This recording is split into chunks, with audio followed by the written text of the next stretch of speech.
Hello, my beautiful blossoms, blooms, and buds, and welcome to my book garden. I'm Rosebud Reads, and I'm happy that you're here. Oh, I left the light on. Hang on. A little more atmospheric. Okay. Oh boy, it's been a busy week. Almost Friday, though.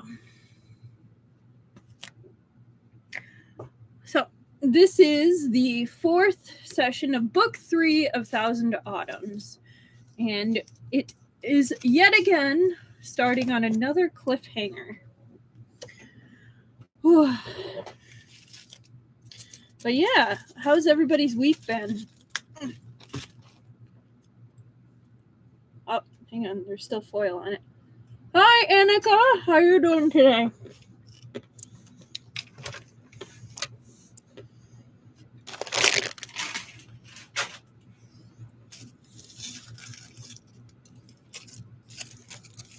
I'm so excited for Friday. I'm doing pretty good. Ugh. I think it's almost a full moon, though, because work's been crazy.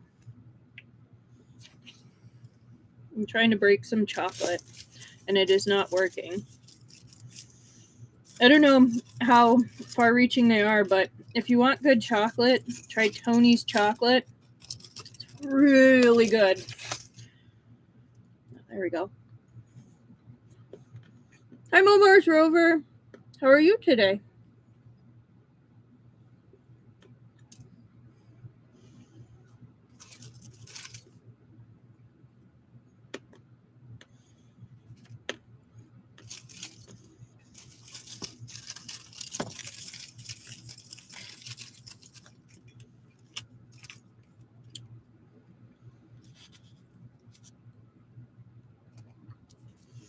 Well, that's amazing, Mars Rover. I'm glad you like both, just because like it's always nice when you get off work early. But like also that you could make it. That makes me happy. Okay. That's kind of a mess. That's okay. Yeah. Whatever. Well, yeah, I'm really excited. I have been working on those fanfics for the Fickmas starting the 18th through to the new year. And I have 5 days left. And I have plans on how to do that, and I think I will be done by next week. So I'm super excited. There will literally be a fanfic or a part of a fanfic every day from the 18th through to New Year's Eve. And like there's a long one on New Year's Eve. It's a series. Yes, I have not really had a life outside of recording those. Actually heard some responses back from some of the people I asked. So then I was like, oh, maybe a week. And then I was like, well, the 12 days of Christmas. And then I was like, okay, I can try 12 fics, but then some of them were super long. So then I broke it into 2. So then it was like the 14 days of Christmas with the 11 fics. So I never quite got to 12, but like, close it off.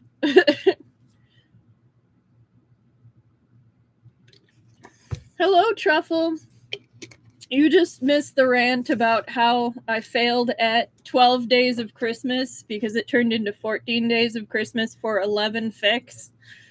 So I didn't even reach 12. But whatever. Oh, no. They're some of my favorites. There's only one that actually mentions Christmas, and it's kind of like a mention in passing. But it's a wide variety. Some of them are more serious than others, but most of them are pretty lighthearted or just wholesome overall. So I think you'll enjoy it. But yeah, I am super excited about something that came in the mail that I ordered a while ago. I kind of was a little surprised. Whoop! That shook the whole computer. This just came. So I ended up ordering the I think it is Chinese version of Complete Works. So look how beautiful that is. And this is just the box. So this is the single work.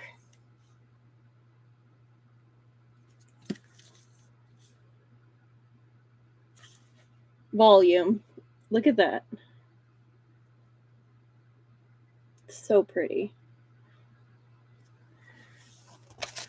Now, like, all my paycheck this year is just going to books. Like, books and now Christmas gifts. Like, savings who? You don't even want to know how much this was. Like, you don't. I'm telling you right now, you don't want to know.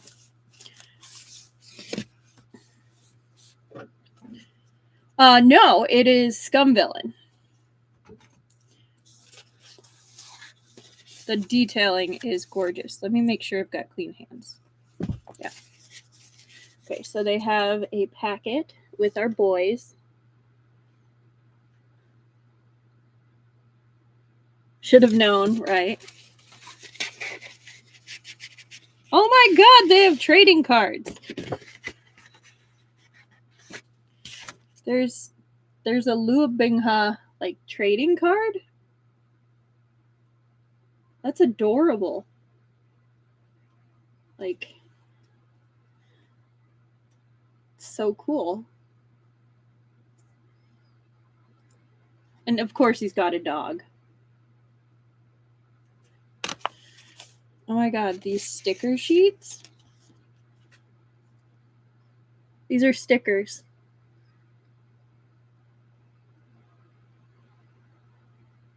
They even have Disciple Binghe. When he just got the medicine. Come on, focus.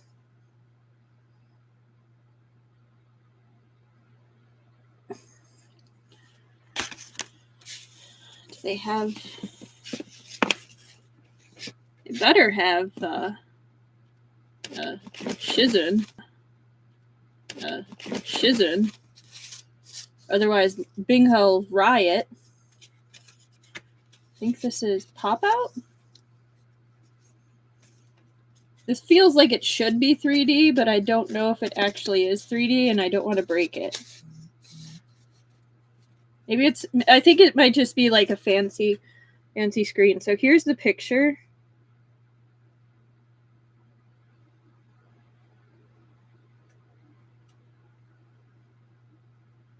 And he is perfectly squishable.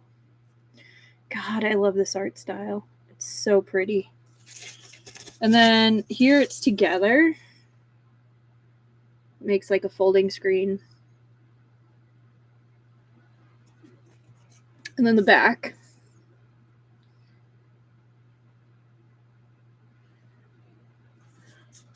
And then I just noticed that it has detailing on the back of this, which is absolutely crushing. It's actually this way. Of him getting pushed into the abyss.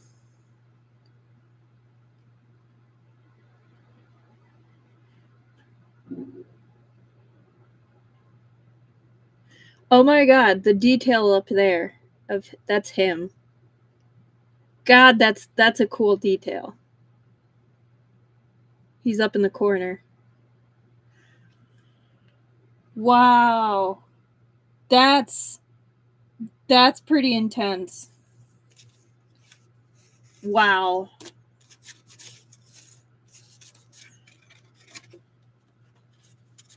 And I haven't even gotten like the fancy books, like the English art set of the Scum Villain. But oh my goodness.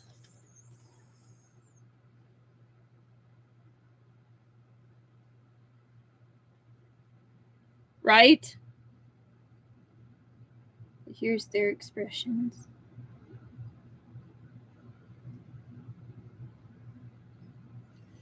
That wasn't the fancy book. This is the single book. Like, it's not like the Heaven Officials or the Modao Zushi ones.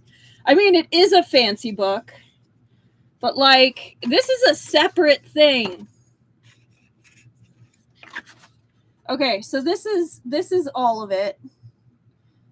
And then there's more on the other side, but we're going to start over here and we'll go panel by panel.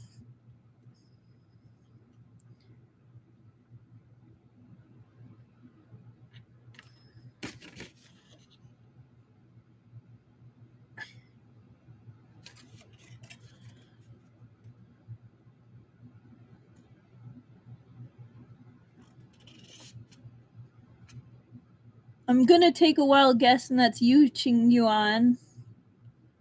Right there. And of course, there's Lu Qingga. We got our Ice Demon. Oh, I like that design of Shen Qiao. Oh, wait. No, there's Mobijun.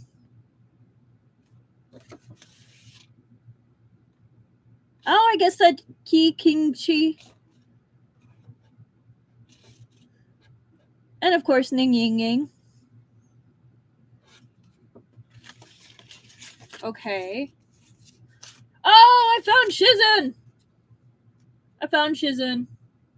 I was like, how do you have one without the other?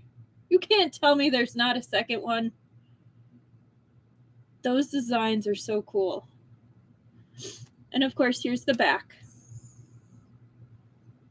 Oh my god, why am I doing this in green? Oh my god. I'm so dumb.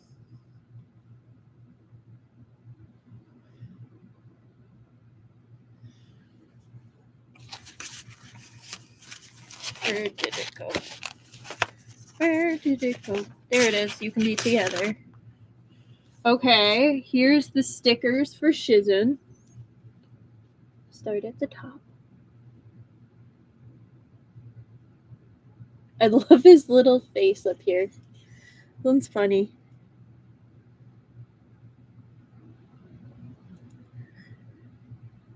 Processing.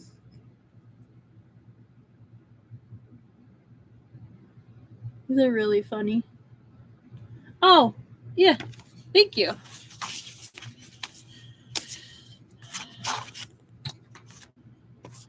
Okay. Oh, this one's so pretty too. Look at this.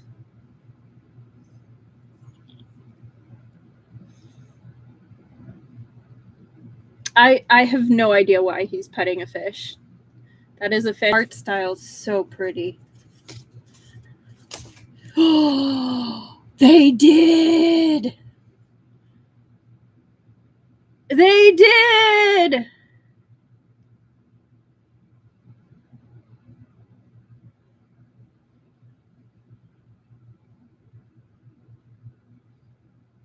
And of course, he's got a puppy watch.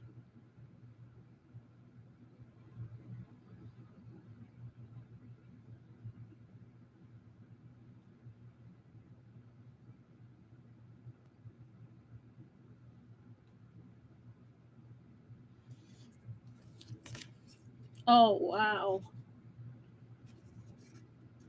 This one's cool. Look. It's shiny.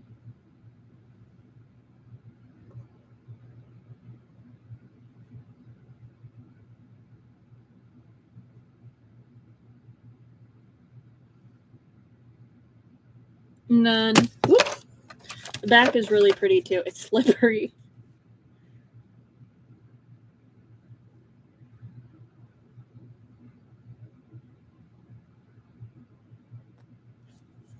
Okay, so that's it for the extras.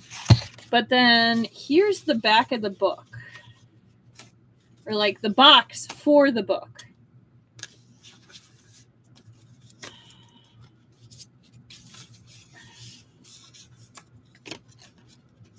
That was a lot. Like, I'm not complaining. Like, I will happily take that amount of things anytime with a new book release. Like, lay it on me.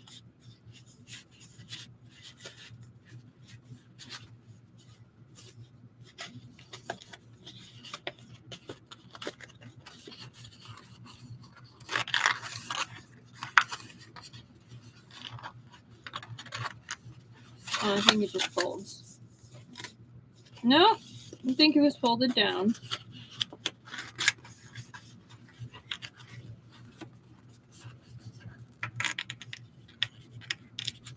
There we go. That way nothing can escape. Okay, so this is the back of this gorgeous masterpiece. Look at that. Here's the full front now that I pulled off the other thing. So it's got the whole progression going up.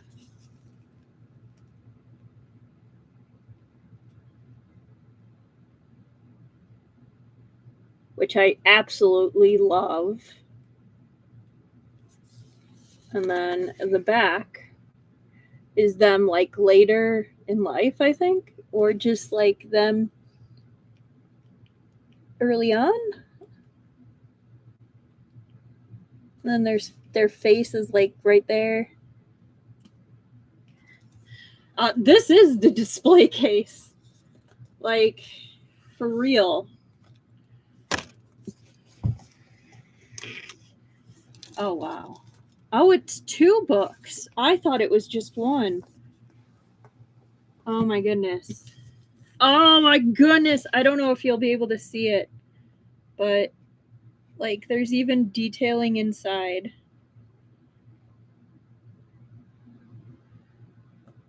Let's see if I can angle it correctly. His face is in there. It's Bingha's face. Here, I'll face it the correct way. Look, he's looking at you.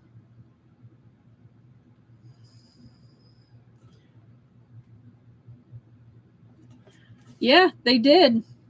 They made the inside the endless abyss, and it's same picture. What kind of detail is that? Like, that's ridiculous. Like, that is insane.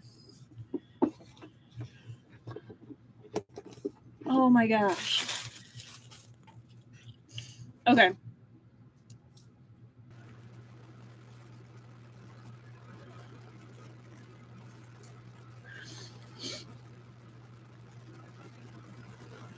I fixed it. I didn't realize it was not connected until suddenly I saw like the chat messages not messaging. But I just discovered something. So I don't know if you guys saw this gorgeous work. I'm going to show it again. Look at that. Usually it gives me a notification if like the internet's bad, but this time it didn't. I noticed that like the binding seemed super loose, and I was like, that's surprising for the price that I paid for this. But look, they actually like bound it like this, which I think is a very interesting choice. But then here's the front cover.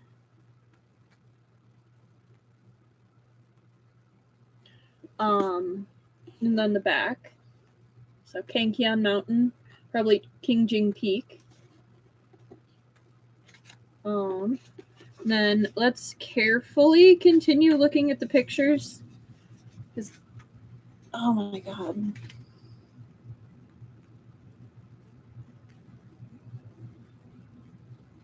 Like, this is definitely like the art set that you like look through and then never touch again. Like, you put it behind glass.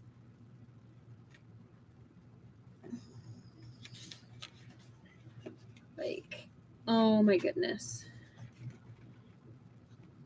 They just picked the like heart-rending scenes. They wanted all the scenes of pain.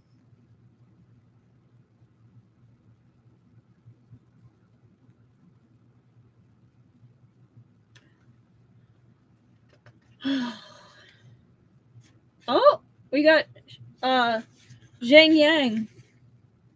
Liu Binghe's sword. It really does look extremely epic, but like that they didn't pick any of the like, oh yay scenes. Are there any pictures? Nope, those are the only pictures. They're so pretty. For a moment I forgot to be sad, right? Okay, so that is book 1. We'll very carefully put it back into the box. Oh, so cute. That's the end of the first book. I wish I knew what it said.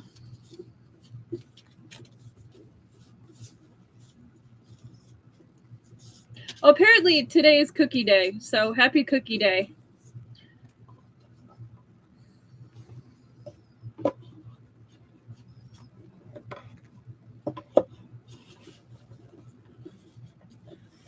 The illustrators chose pain. They really did. Put that like that for a moment. Okay. So here's the second book. So this is Binghe approaching Shizhen.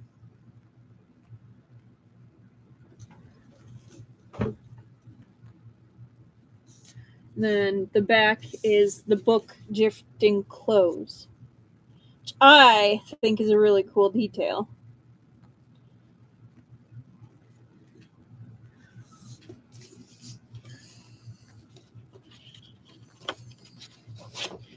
Carefully take off this. Okay. Very close to the same image, but just switching around the order of the people. So bringing it all around, back around. Full circle. Maybe this is like the other side of King Qian.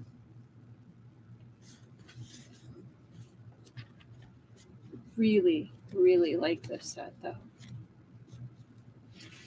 I'm a little apprehensive about the binding style just because like it's so fragile. So I'm gonna guess that this is Shu Yang. Sin Mo. It's Sin Mo. That looks like a very demonic sword.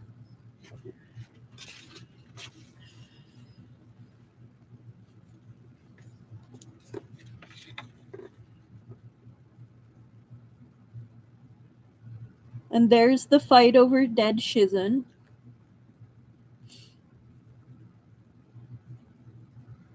I guess that's Cheng Lun.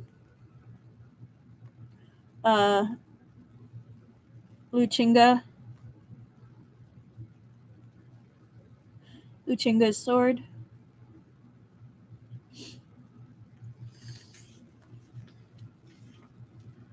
Oh my goodness, I love his face. And there's the rhinoceros python.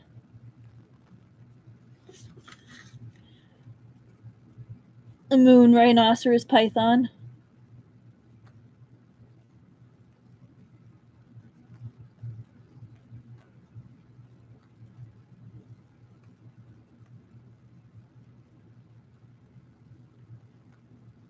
I love his face. Like it's so eerily pretty. I'm gonna show you the rhino because it's cool. And then there's Tanlang Jun. Like they're super epic. Oh, I like this. I like this. We finally have something that's not heartbreaking. We have fireworks.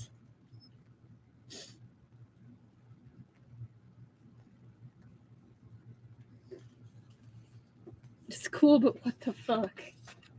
Exactly, Truffle. And then we have a resolution. I'm gonna zoom in so you can see the boys. I'm on focus.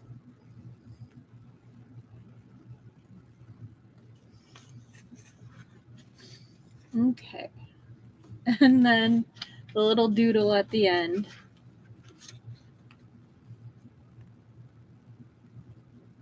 Super cute. Oh boy.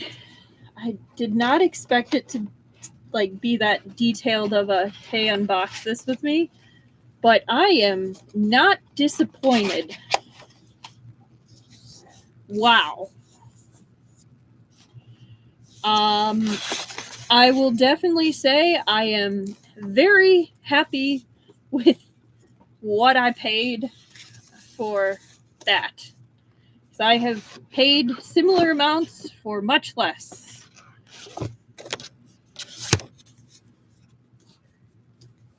Now to very, very carefully put this back together and put this somewhere safe.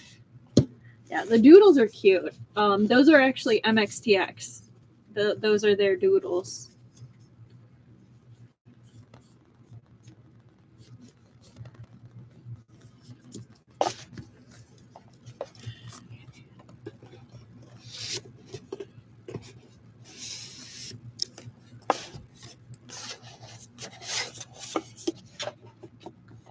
Yeah, this was, I literally got, like, just got paid when I saw this. So, like, that's the reason why this happened. Purse strings are going to be a little tight for a while going forward. Between this and, like, the special editions of the MXTX books, like, in just the continuous releases of all the new books, like, literally all of my money is going into books. And then, like, now it's Christmas. Christmas ate my paycheck. Like, I have a very large family with nieces and nephews, and things are expensive. Like, oh my goodness. All right. Place of honor. Put you.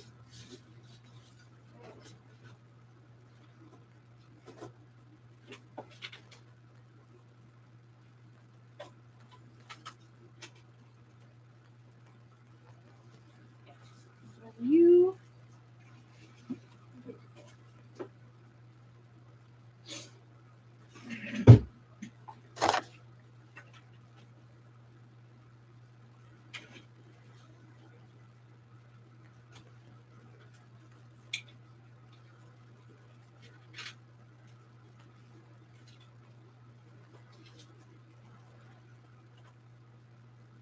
There we go.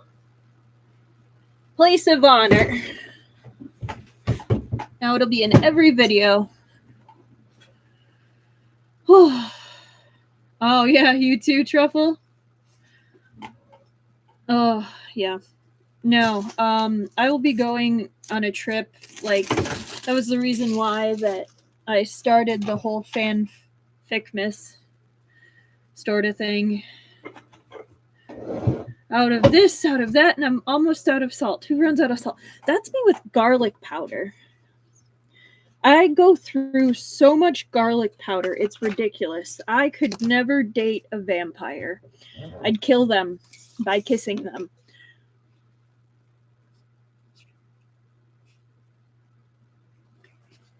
Were you able to purchase anything fun, Truffle, or just necessities? I went a little ham on the Black Friday deals. Like, it's probably going to come back to bite me in the butt, but you know what? I only see my nieces and nephews so many times a year. They deserve good things.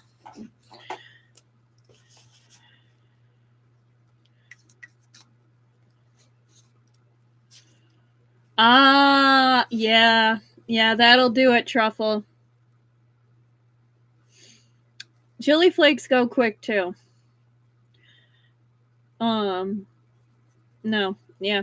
Chili flakes, garlic powder, onion powder, minced onion, green onions, and They have so much bait. Oh my goodness. I've kind of stopped going to my local Asian market. I used to go like every weekend, even just to walk around, maybe get like some skewers and stuff because they're cheap but good.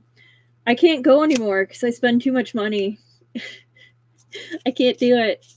I've pushed it back to like a monthly thing. But anyway, let's go ahead and get started. We ended at kind of a cliffhanger. Turn back on the green now that we're not looking at important things. Just my face. It's not important. Okay. But yeah, I'm not going to show it close up, but like this, well, I'll show it close up. This is the lineup for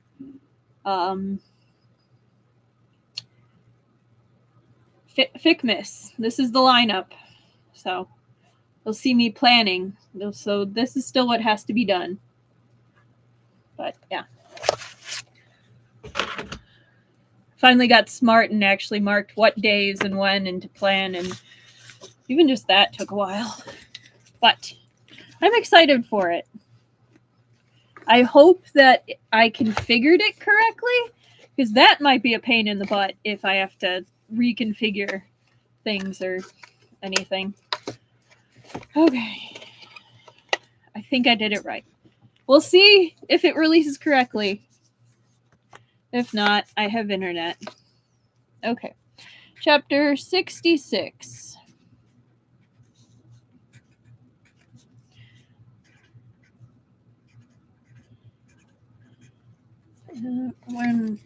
What chapter am I stopping on? Okay.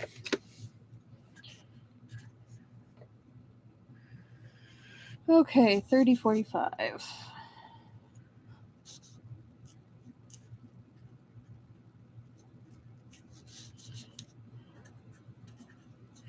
Okay. So last time we had everybody in this ancient cave ruins. They were looking for carnelian. They were pretending they were looking for something else, but they were actually looking for carnelian, which is ridiculously hard to break. Tai'e, I think, is the name of the sword. Inside which was a scroll, which we will probably find out about eventually, or it'll just fade to the background. After which we found out that carnelian is actually very, very poisonous. Yeah, no, it's a fun list. I think people are really going to enjoy it. I tried to do my best. There are some Discord beeps that have unfortunately been recorded along with my phone chirping, and some interruptions, but I did just like I do. I reloaded. But they are not perfect, but they are entertaining, and I did my best. So Chen Gong is freaking out, and then Yan Wushi pops up and is like, why don't you ask me if I have any ideas? And that's where we ended it last time. And I'm going to take a quick drink, then we'll get started.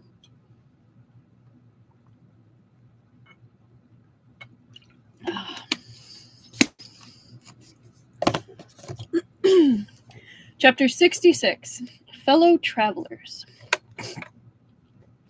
Chen Gong stared dead-eyed at Yan Wushi. Does sect leader Yan have a method? You probably noticed back when fighting those apes. Their nails are both sharp and poisonous, so the moment they scratch you, the wound will begin to swell and itch.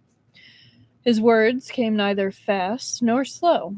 It was obvious he was completely unmoved by Chen Gong's poisoning. There was even a leisurely tone to his speech, as if this had nothing to do with him. At least he's back to normal. Claws that sharp must be honed from time to time. There aren't a great variety of rocks to choose from here, so the carnelian those apes guarded were their best choice. Occasionally, they'll file their claws against it, yet they're never poisoned. That's because within a mile of every toxic substance must be something else that neutralizes it, just like the spiders and apes within the ancient city. Murong Chin had found a key within his words. Sect leader Yan means that there's an antidote to my lord's poison. But understanding suddenly flashed through Chen Gong's mind. The Jade Sistanche. Is it the Jade Sistanche? Hurry! Can you go see if there's any Jade Sistanche nearby? Murong Chin and the others quickly ran to the cliff and looked around. And sure enough, they discovered Jade Sistanche. My lord, there is indeed some here, said Murong Chin happily. Shen Qiao glanced at Yan Wushi despite himself. The latter stood with his hands in his sleeves, body still half hidden in the shadows. It was clear he had no intention of speaking. Chen Gong was overjoyed. Bring it here!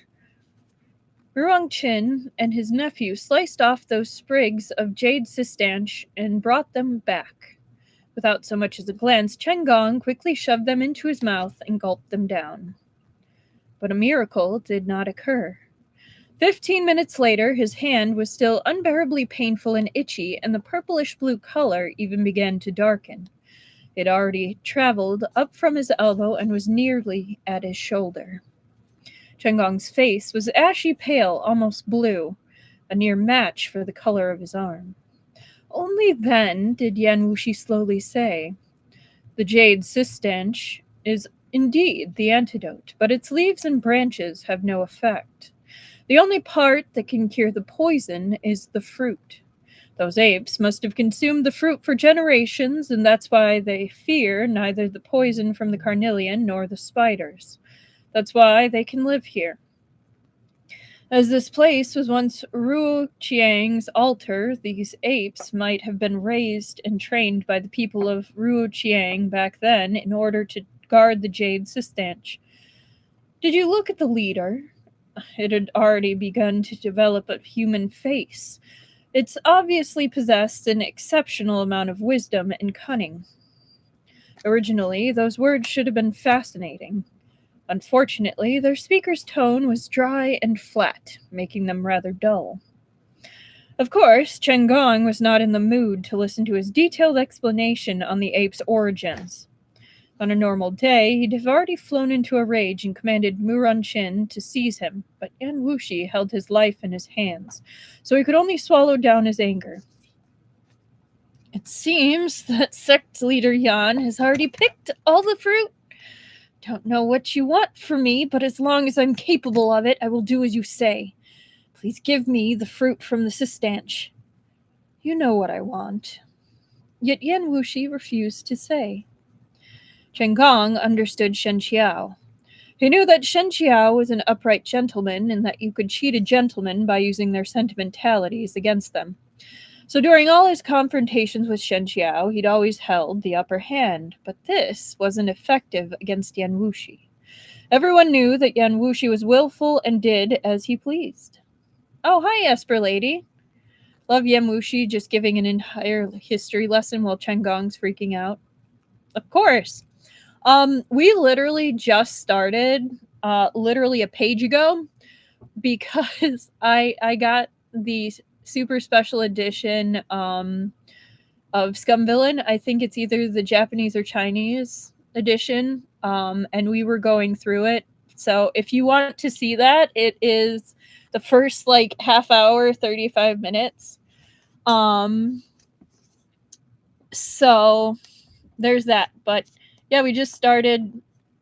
Chen Gong is still poisoned. Yan Wushi revealed that the antidote is the Sistanche, which only he has. So, that's where we are.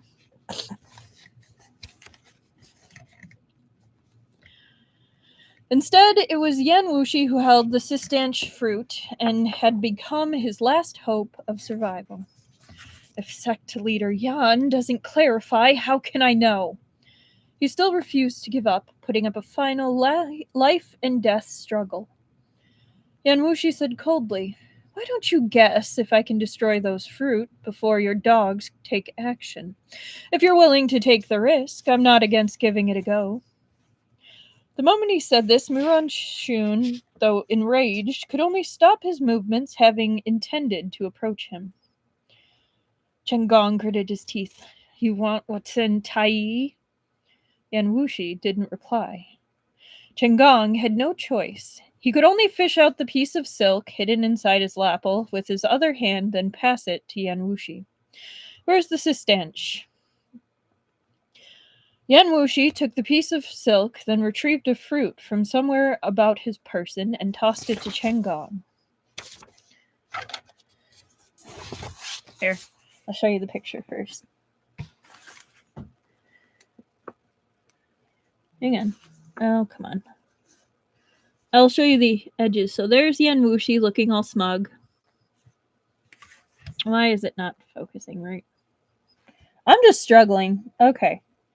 There you go. It's not super focused. So then we'll show faces. Yan Wushi being a smug bastard. Shen Qiao being like, "Really? You are the drama."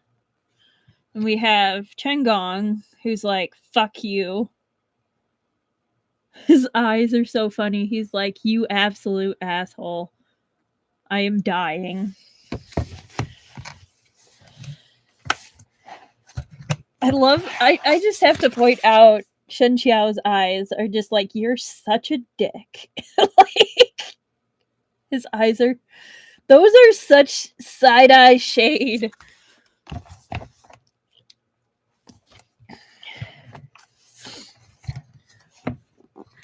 Right? He's so done with Yan Wuxi's shit. Bitter about his defeat, Chen Gong couldn't resist asking, "You'd already guessed my goal, so you specially rushed here before us, then used the fruit to threaten me?" Perhaps he was in a good mood after obtaining the piece of silk, because Yan Wushi finally showed him great clemency and answered his question. "The Tai'e sword once belonged to Chen Commandery's Shai family. Its hilt was always hollow, but an exceptionally rare metal was used when forging it. That metal is abnormally hard, so the only way to hide something inside the hilt is to break it open using some kind of extraordinary rock, then put great effort into reforging it again. That sword later vanished, never to be heard of again until it resurfaced in Tuyun Hun." Having eaten the jade Sistantius fruit, Chen Gong finally found some relief. It would take quite some time for the toxins to subside, though, so he could only distract himself by talking. "So, the moment you saw me with this sword, you knew that it had already been opened and reforged," he said. "And because I ran straight to Ruo Chiang, looking for the carnelian, you were also able to guess that I wanted to break open the sword and retrieve the item inside. Hence you threw away the sistanch fruit and advanced, leaving only a couple for yourself. All so that you could threaten me into handing over the item after I was poisoned." With this realization, Chen Gong couldn't help but taunt. Even when sect leader Yan is suffering from such severe injuries, his scheming and calculations could still leave us in the dust. Meanwhile, Muran Shun angrily rebuked. "How despicable and shameless of you, reaping the fruit of others' work." Yan Wushi gave a cold laugh. To him, squabbling with them was beneath him. Murong Qin flashed forward, wanting to seize Yan Wushi, but he didn't expect Shen Qiao to suddenly interfere. With his sword across his chest, he blocked Murong Qin. The two of them exchanged several blows, and Murong Qin realized he couldn't gain an upper hand over Shen Qiao. Surprise welled up within him unbidden. In just a year, the blind man who'd still been too weak to trust a chicken back in Chuyun Temple had managed to recover to this extent. No one could afford to underestimate him. In the time it took for Shen Qiao to block the attack, Yan Wushi had already swiftly slipped into the darkness. He's gone! Murongshun yelled in surprise. At his voice, everyone turned to look. Sa Kun Peng leapt forward to investigate. Sure enough, he could find no trace of Yan Wushi. My lord, there appears to be a mechanism here, but nothing happened when I pulled it, he cried. He must have shut it down from the other side, Murongshun said angrily. Behind them was the passage ceiling boulder.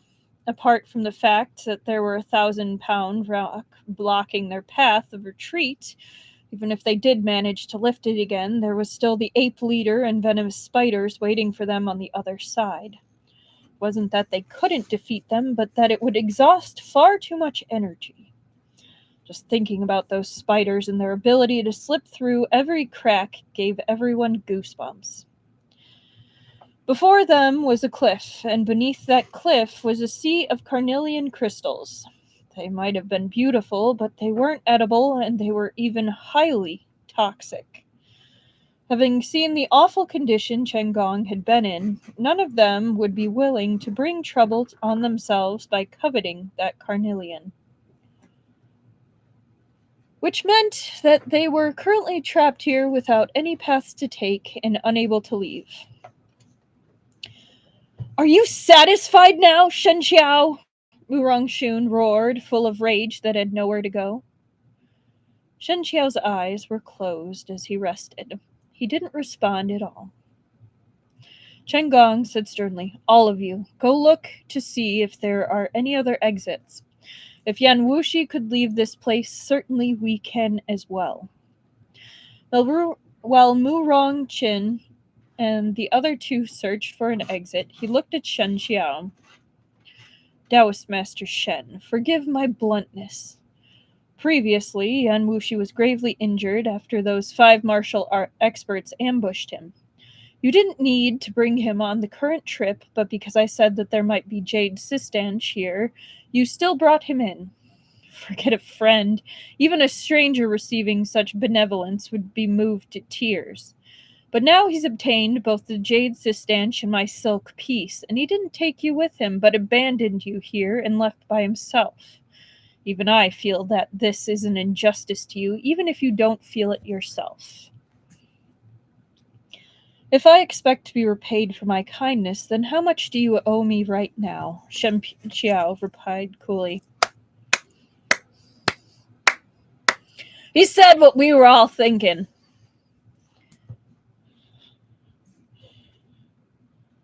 What repayment should you give me? If I hadn't stepped in at the broken-down temple back then, how could you have defeated those local hoodlums? Later at Chuyun Temple, if I weren't there, you'd have died at Murongshun's hands long ago. How could you be here ordering them around so? But how did you repay me? By leading Mu Tipo to me? Or by threatening me with Bana's grandfather so that I'd come with you to Ruoqiang? Chen Gong was unable to answer. Suddenly, none of the provocative words in his head could leave his mouth. He totally didn't mention the whole donkey sandwich debacle and then all the guards coming back to try to harass him even though he wasn't there. I love how they totally just slipped past that fact. I guess because Shen Qiao kind of already took care of it with the guards. You and I do not walk the same path, said Shen Qiao. We never did, and we never will. At first, Chen Gong felt a little guilty, but hearing those words, he actually grew angry.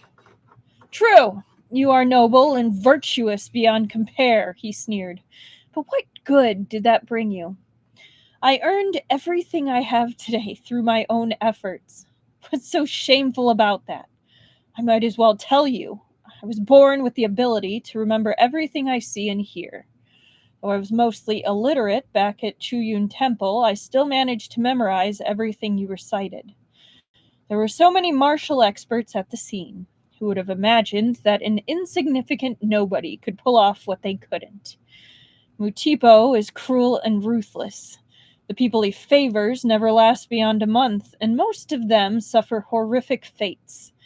but I was able to make him recommend me to the Lord of Qi through my own abilities, and that was my true stepping stone to greater heights.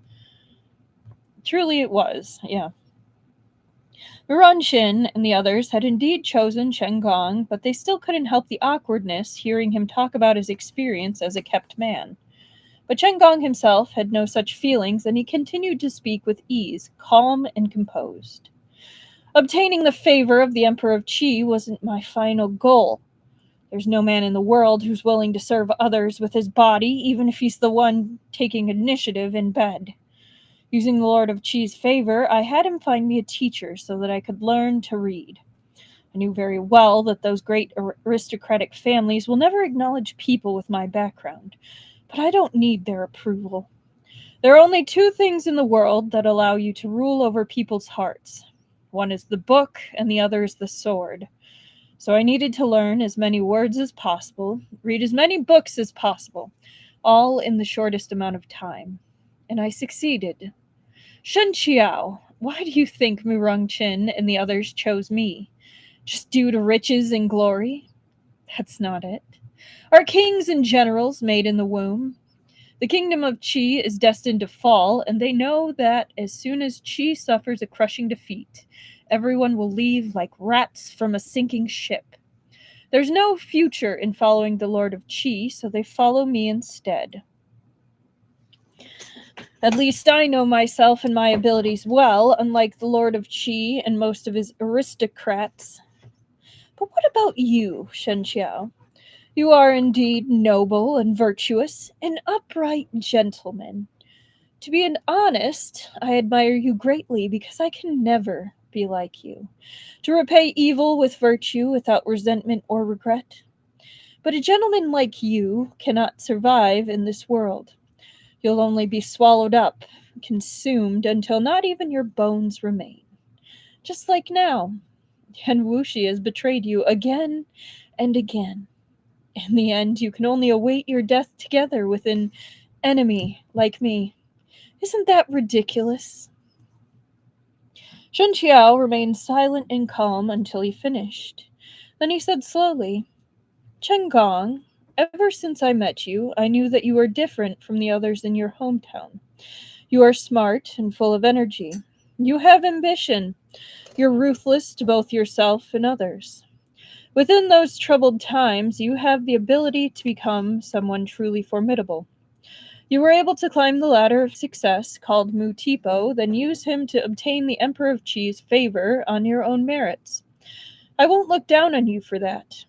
The reason you always think me noble and virtuous is because deep within your heart, your conscience is still alive. You know that your methods are wrong, and that's why you subconsciously compare yourself to me. Why you're concerned about how I see you. Otherwise, everyone has their own Tao, their own path, so you need only focus on moving forward. Why stop at looking at others? I mean, yeah, dude, Shen Qiao's done pretty well for himself so far. Agreed, Truffle. For a long time, Chen Gong was at a loss for words. Then he suddenly burst out laughing. You're right! You're completely right! I'm grateful to you. You've resolved my complexities and doubts. From this point forth, I'll be able to climb even higher. Congratulations, then, said Shen Qiao flatly. He closed his eyes once more, leaning back against the chilly stone. Then he let himself thoroughly sink into the darkness, both in body and in mind. From the moment Yan Wushi had handed him to Sang Jingsing, Shen Qiao had learned to drop all expectations. Without expectations, there would be no disappointment, let alone despair.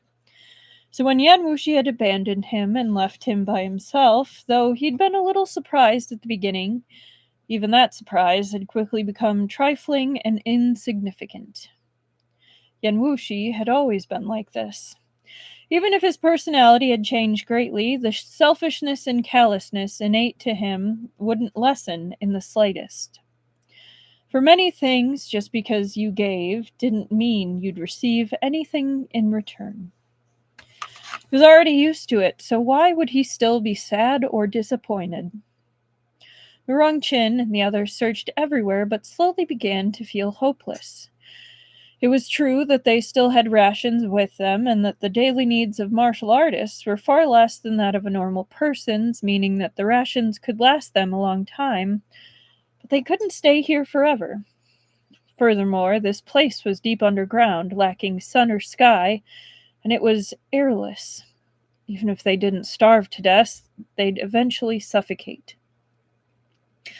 At that moment, Sa Kung Peng suggested, "What if this subordinate goes to search at the bottom of the cliff?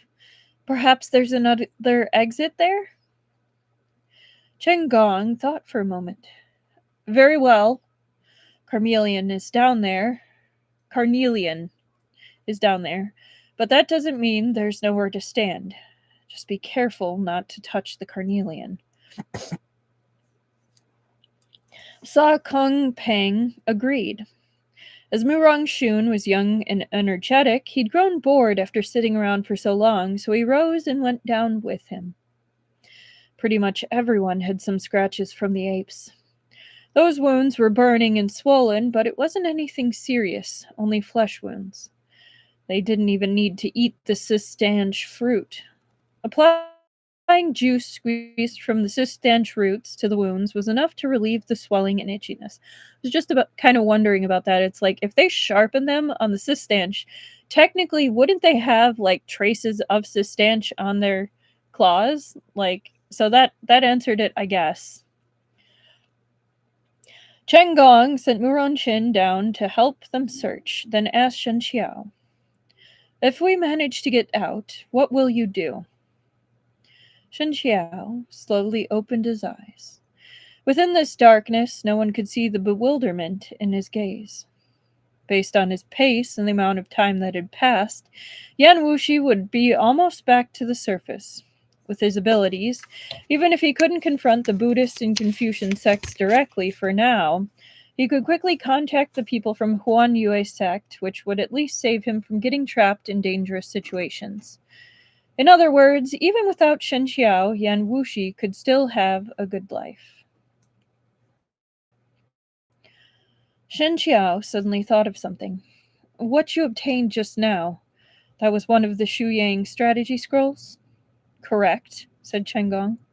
"Was there anything special about the scroll compared to others?" Chen Gong was silent for a moment. "How much do you know about the Shu Yang strategy?" "The Shu Yang strategy is composed of 5 volumes and combines the strengths of the 3 schools of thought," said Shen Qiao. "It's the product of Tao Hongjing's lifelong efforts." "You've also read a couple of the other volumes yourself. Any thoughts?" "It is indeed the most remarkable martial arts book in the world. I've greatly benefited from it." "It seems your information is incorrect," said Chen Gong. "It's true that the Shu Yang strategy has 5 volumes and that it combines the strength of the 3 schools, but that only applies to the contents of 4 of the volumes. There's one more volume that has been lost for many years. No one knows where it is, but it's said that its contents are related to the martial arts of the demonic discipline." Shen Qiao startled, but after thinking closely, he found Chen Gong's words quite logical. In the past, Yan Wushi had attempted many times to use the Shu Yang strategy's true qi for himself, and he'd even experimented with Shen Qiao for it, repeatedly trying to bring out his potential. But reality had proved that because his martial foundations were his demonic core, it was incompatible with Shen Qiao's Taoist core. Hence, the Shu Yang strategy ended up being of little value to him, like a chicken rib that was still edible, tasteless but a waste to throw away. If the Shu Yang strategy only wrote about the martial arts of the 3 schools, Yan Wushi would never have said something like he already had found a way to patch the flaw. With how capable he was, he'd likely already deduced that there was a Shu Yang strategy volume hidden within Tai'e, and that this was exactly the one he needed.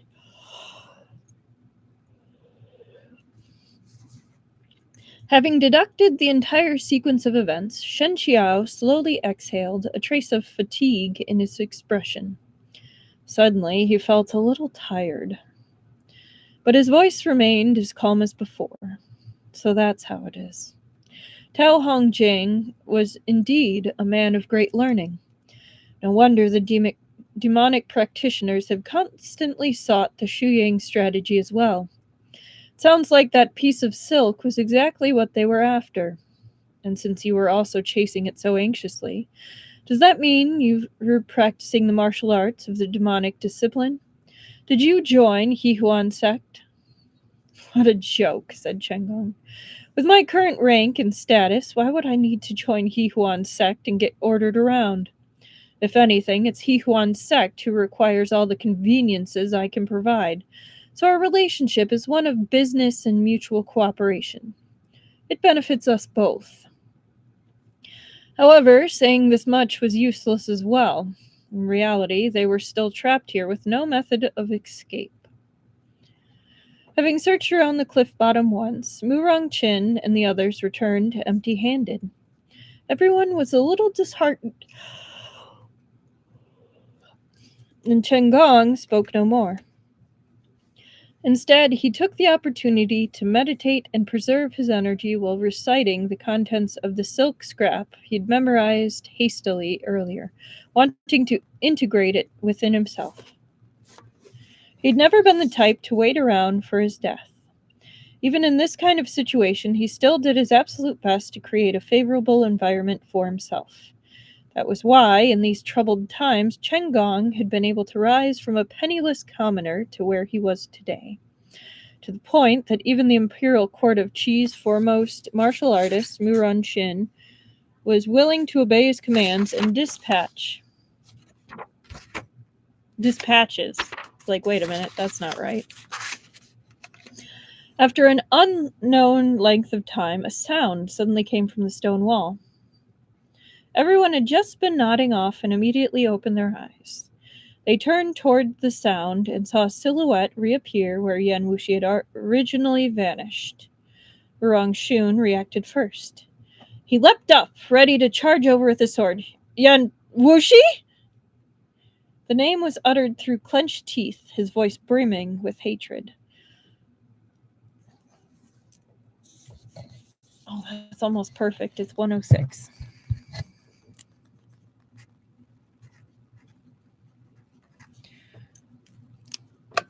Take a quick sip.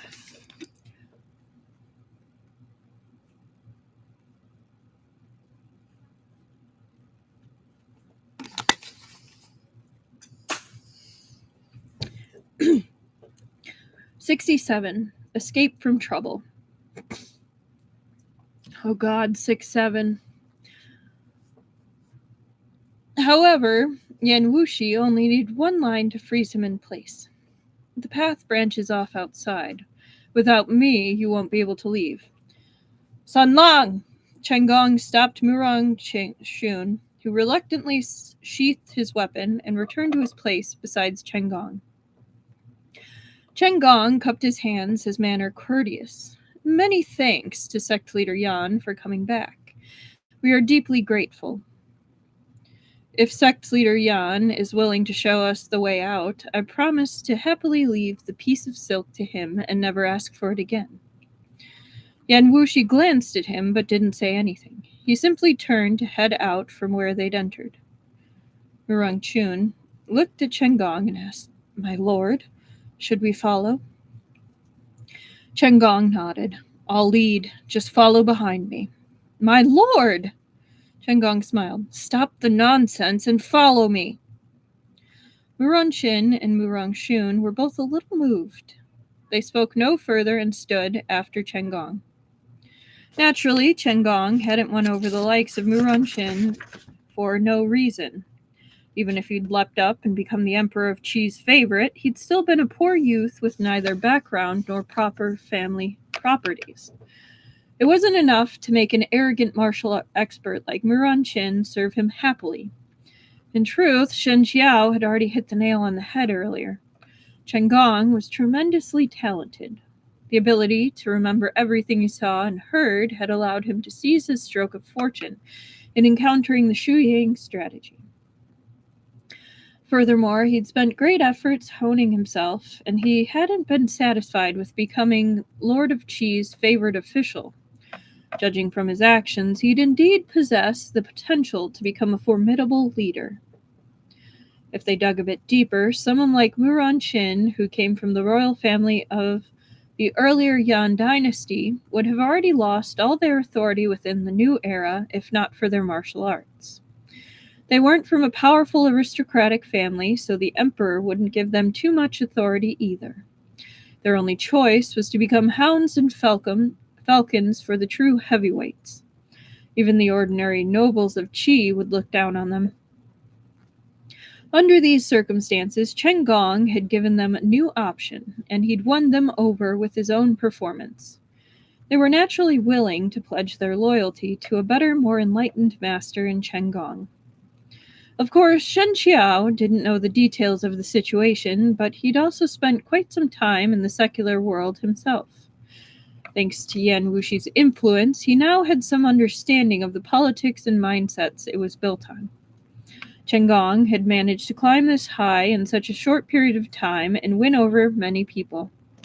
Oh, hi Dai. Welcome to the stream. You made it. So basically last time Chen Gong was poisoned.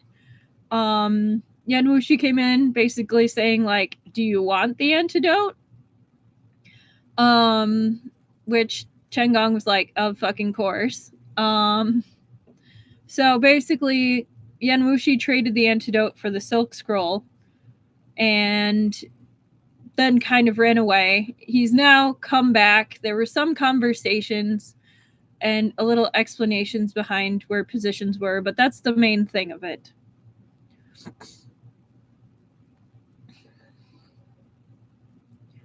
You didn't miss a ton. I opened up a very cool Scum Villain book set, and that ate up a lot of the time at the beginning. So, but welcome. Hope you're doing well. Chen Gong was tremendously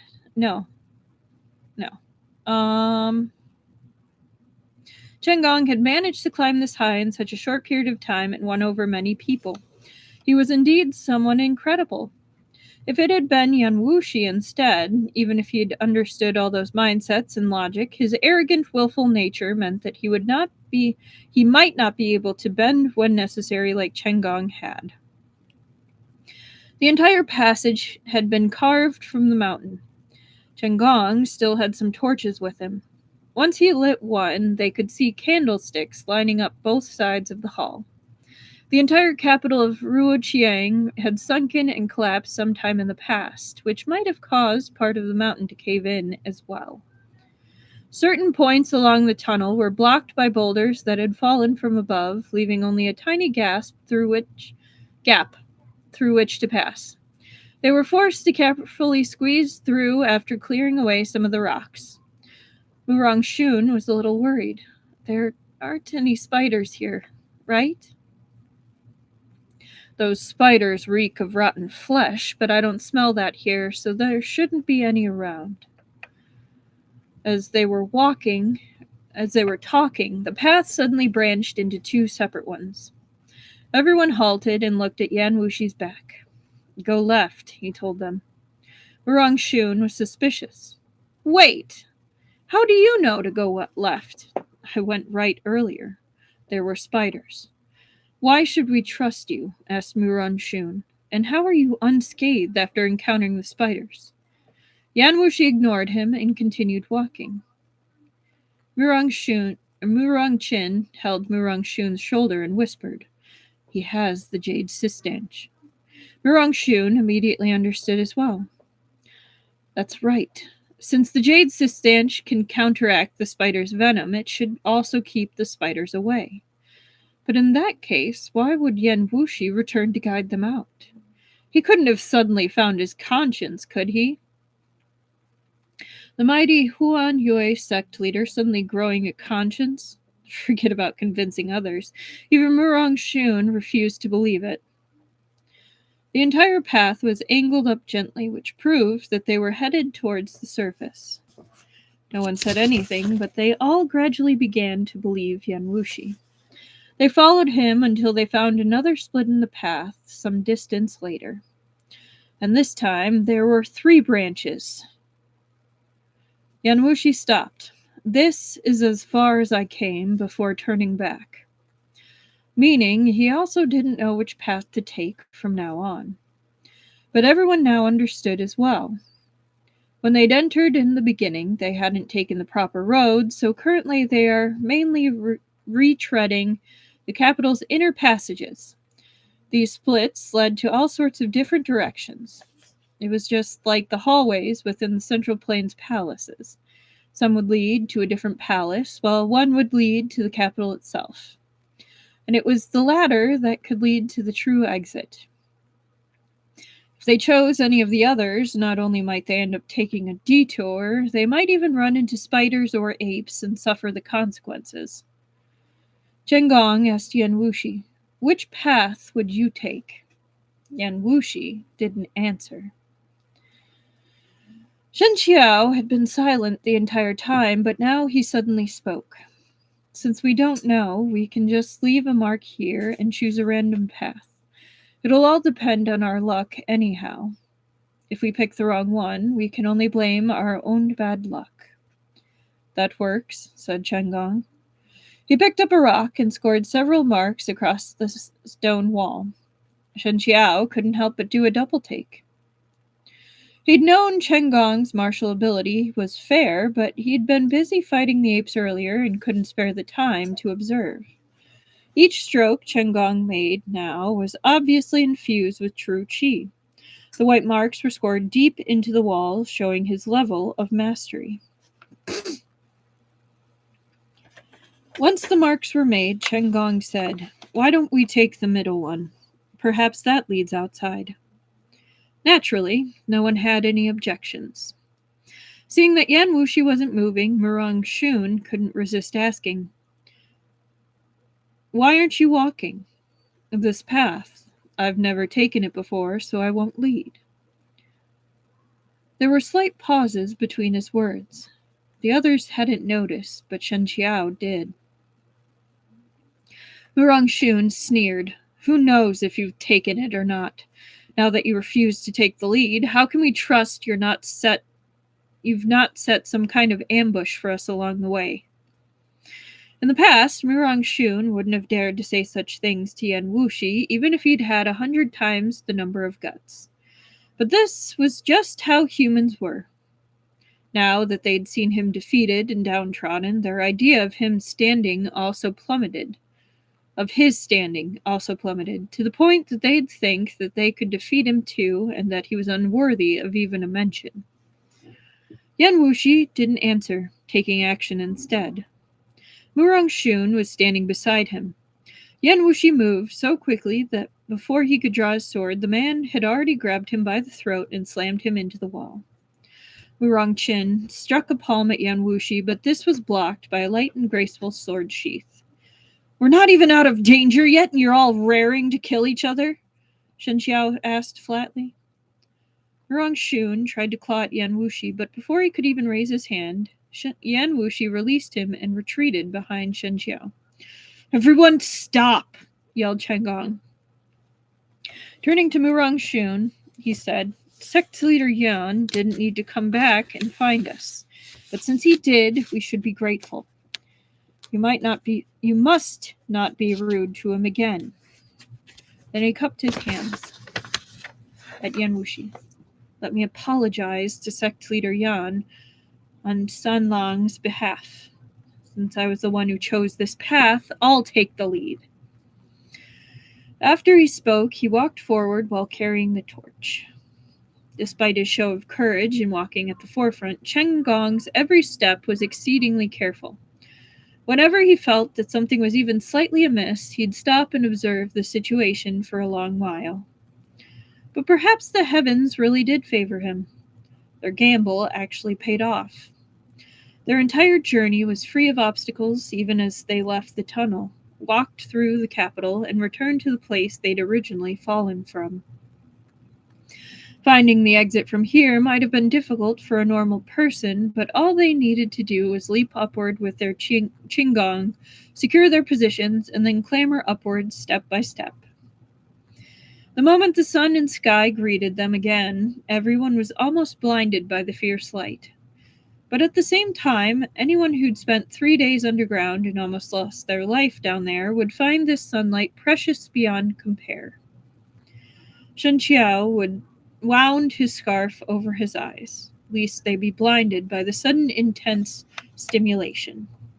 After a moment, once his eyes had slowly adjusted, he removed the cloth and noticed Yan Wushi standing behind him. He'd somehow lost his scarf and could only use his hand to shield his eyes, but he also stuck close to Shen Qiao, as if afraid he'd run away. It inexplicably looked a little silly. I had sent fan art to the page. Have you seen it? Oh, it's old? I did not. After this chapter, I'll look. Sorry.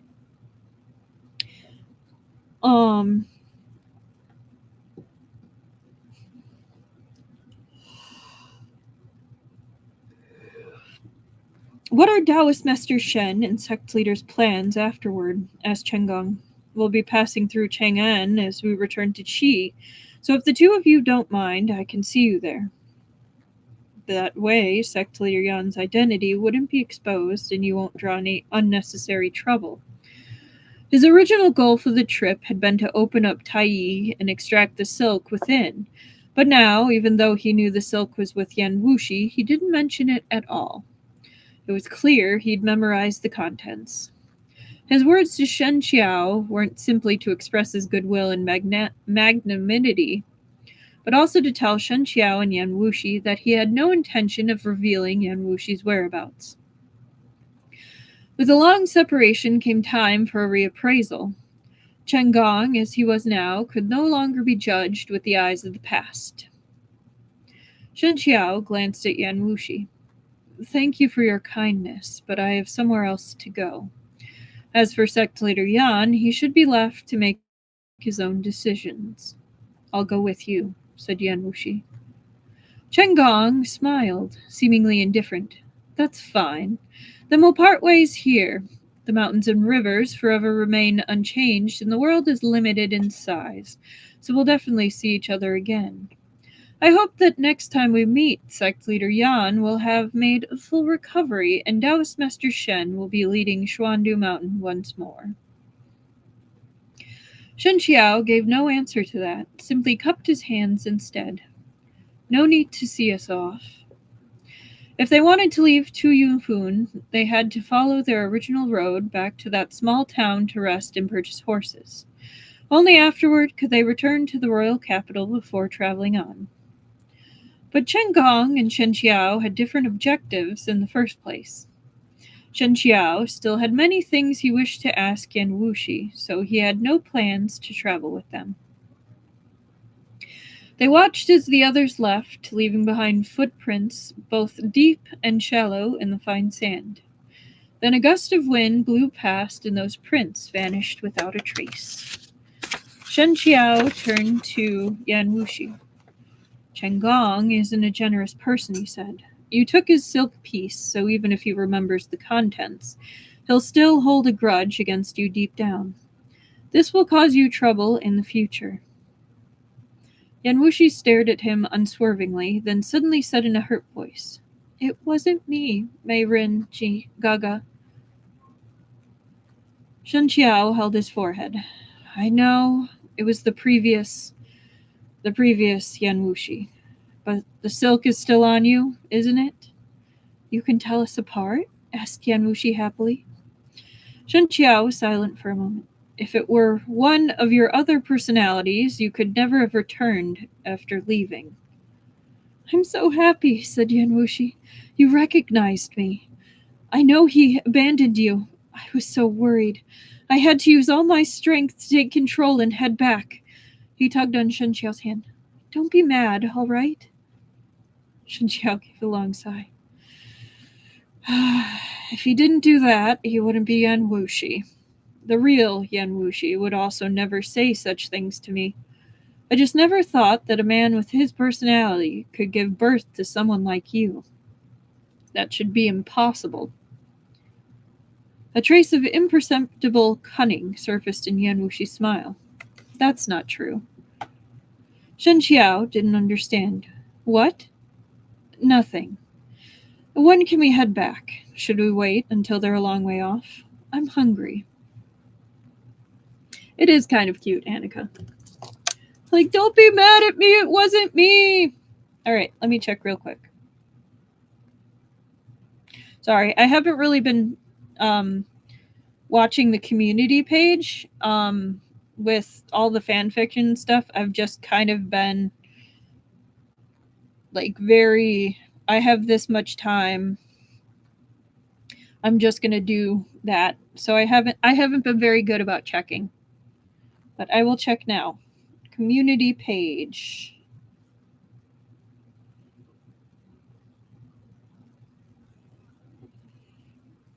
Oh, I like it.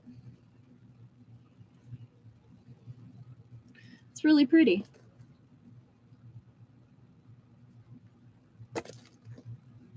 Good job. I like the hair.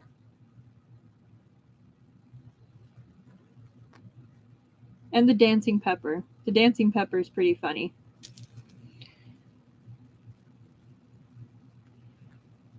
Ooh, Chi-Chi.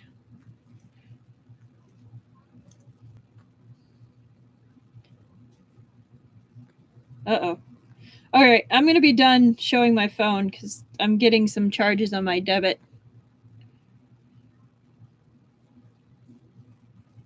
Which one? This is Little Mushroom.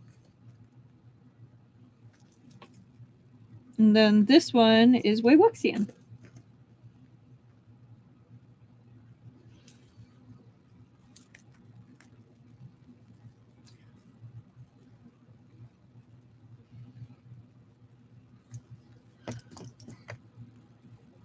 Okay.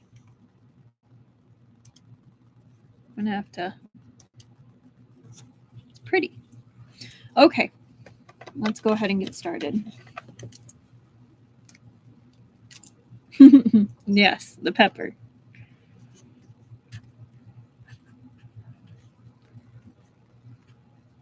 Okay, 126.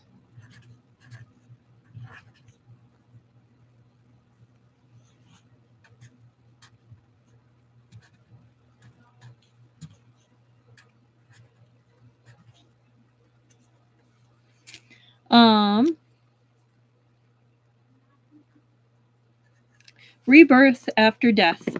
They'd fought together beneath the ancient city of Ruoqiang, but that was only because they'd shared a common enemy. Now that they were back on the surface, Chen Gong's party of 4 might not be able to take the upper hand against Shen Qiao, but they held a piece of very important information that they could use against him. Yan Wushi had survived the ambush by those 5 martial arts experts. And Shen Qiao had been the one to rescue him. If this information was revealed, 5 powers that had ambushed Yan Wushi would definitely not let it go. Right now, Shen Qiao was alone. It was impossible for him to fight off that many people. Yes, Chen Gong had implied that he wouldn't reveal their whereabouts, but Shen Qiao couldn't trust him so easily now. He naturally chose to be as careful as possible. Better safe than sorry, lest he commit the same mistakes. In order to return to Tuyuhun, they first had to pass through the small town they'd stopped in before, but Chen Qiao didn't want to encounter Chen Gong again, so he didn't rest at an inn within the town. Instead, he found a household to stay in for a few days. This household's conditions were even worse than those of Bana's. They couldn't even offer lamb soup, only fried flatbread, and they didn't have many vacant rooms. They could only spare one. Previously, you said that the Jade Sistanch... Okay. No worries. Previously, you said that the Jade Sistanch is miraculously effective on external injuries, said Chen Qiao. As you took that much sustanche with you, isn't there hope that we could fully heal your head injury? Yan Wushi groped around in his sleeve for a sustanche, then passed it to Shen Qiao. Here. Shen Qiao was surprised. Why me? You were scratched by the apes back underground in Ruoqiang, right? The sustanche juice is limited and its curative effects mediocre. The fruit is much better.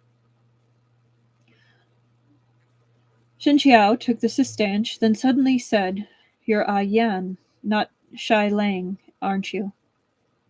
Yeah, all languages are definitely welcome here. Yan Wushi was quiet for a moment. How did you know? Shen Qiao shook his head. You talk too much. Shai Ling goes most of the day without saying anything, and from what I know about Yan Wushi, he'd never inconvenience himself in the slightest. Though your personalities all have their differences, some intrinsic qualities never change. When we were at Bana's place, if there was lamb soup to eat, Shai Ling wouldn't touch the flatbread. And if there was only flatbread, Shai Ling would still endure and refuse to eat while remaining silent. But just now, though your face betrayed your displeasure, you still partook of the flatbread. Yan Wushi sputtered a laugh. Oh, Qiao, I had no idea that you paid so much attention to our every move. I'm truly overwhelmed and flattered. If I don't pay close attention, I fear that a fool like myself will get duped again, and I won't even know it. His tone was leisurely and placid as he spoke those words, without even a shred of resentment. How much treachery had he suffered in this world, had been hammered down upon him, in order for him to forge such a chivalrous and sentimental heart. Yan Wushi gave a slight sigh. If you're a fool, Qiao, then no intelligent people exist in the world. Shen Qiao burst out laughing. Thank you for your praise. Then Yan Wushi asked sweetly, Who do you like more, me or Shai Ling?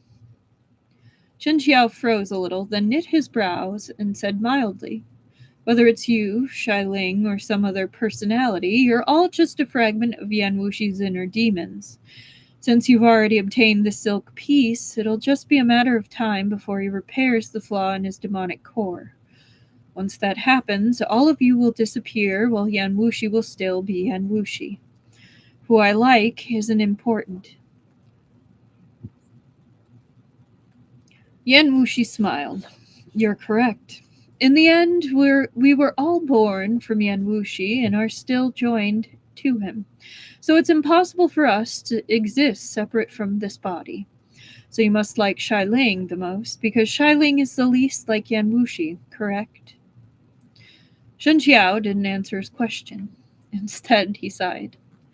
Back in Ruoqiang, we never got a good night's rest. Let's sleep first. I'm tired as well. Yan Wushi manages to be in a love square mostly by himself. Yes, he does, Truffle, and he's jealous of all parts of himself.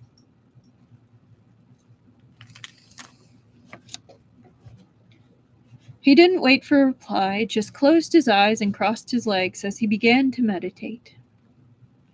In the days he'd spent inside Ruoqiang's ancient city, though every step had been fraught with danger, Shen Qiao had also gained new experiences. Those apes weren't as sly and calculating as humans, but they were inexhaustible and far more aggressive.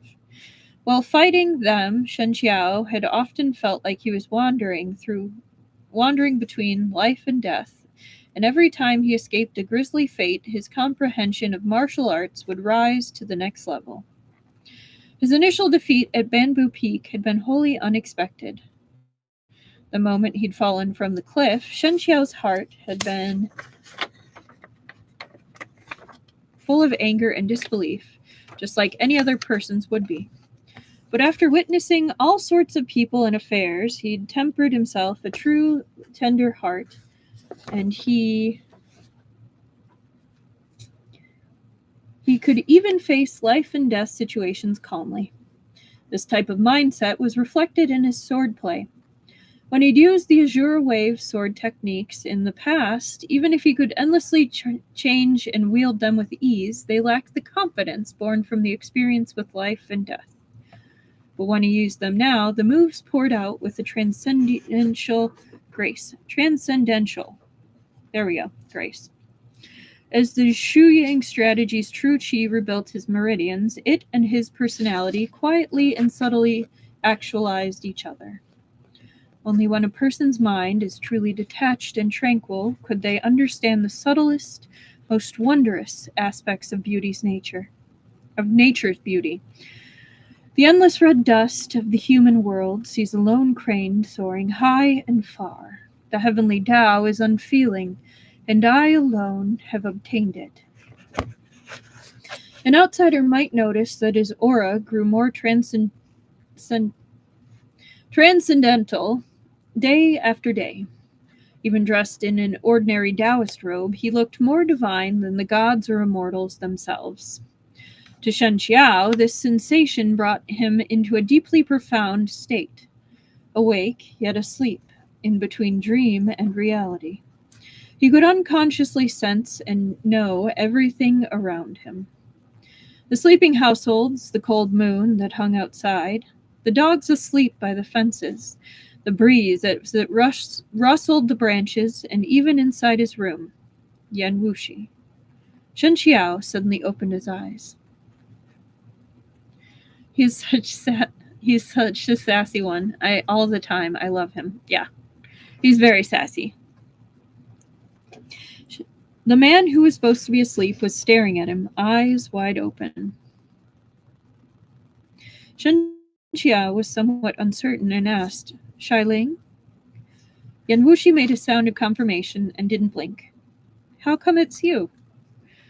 I wanted to come out, so I did, said Yan Wushi. Though this answer was a little cryptic, Shen Qiao actually understood him. He meant that the Shai Ling personality's strong obsessive tendencies had allowed him to take over for now. Words that were brief yet complete with intermittent pauses. This was indeed Shai Ling's style. I should thank you, said Shen Qiao, for coming back to bring me out of Ruo Qiang. But you've already switched to Yang by the time we were out, so I had to wait until now to tell you. No need, said Yan Wushi.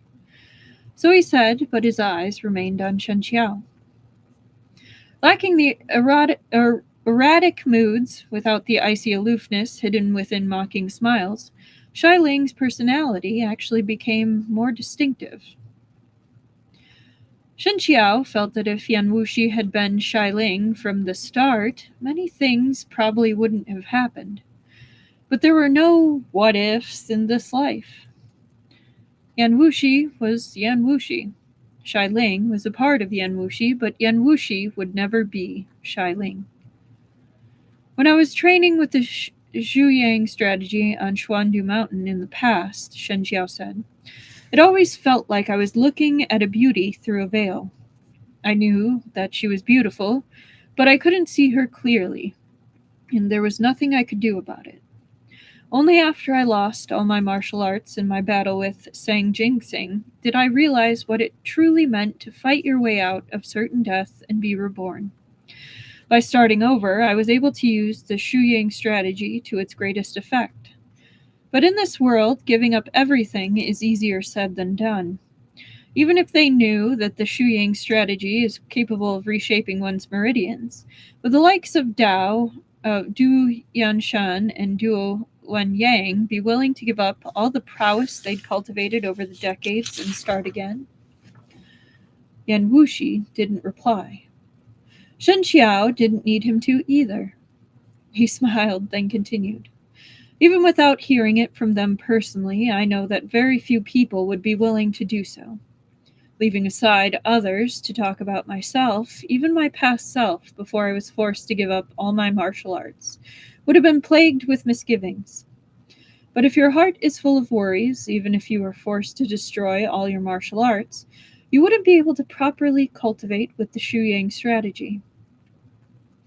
There's a Buddhist verse that says one must throw away their life and embrace death before they can give up everything and achieve true peace. But demonic and Taoist cores are fundamentally different. You haven't lost your martial arts either. You only need to repair the flaw, so it should be much easier for you than it was for me. Why are you saying this? Shen Qiao said. You once said that only an evenly matched opponent was qualified to be your equal. Back then, I didn't have those qualifications. Even my current self cannot compare to your past self. With your abilities, repairing the demonic core's flaw is only a matter of time, and you will certainly recover your martial arts one day. What I said just now were the insights I had while cultivating with the Shuyang strategy. I hope they can benefit you.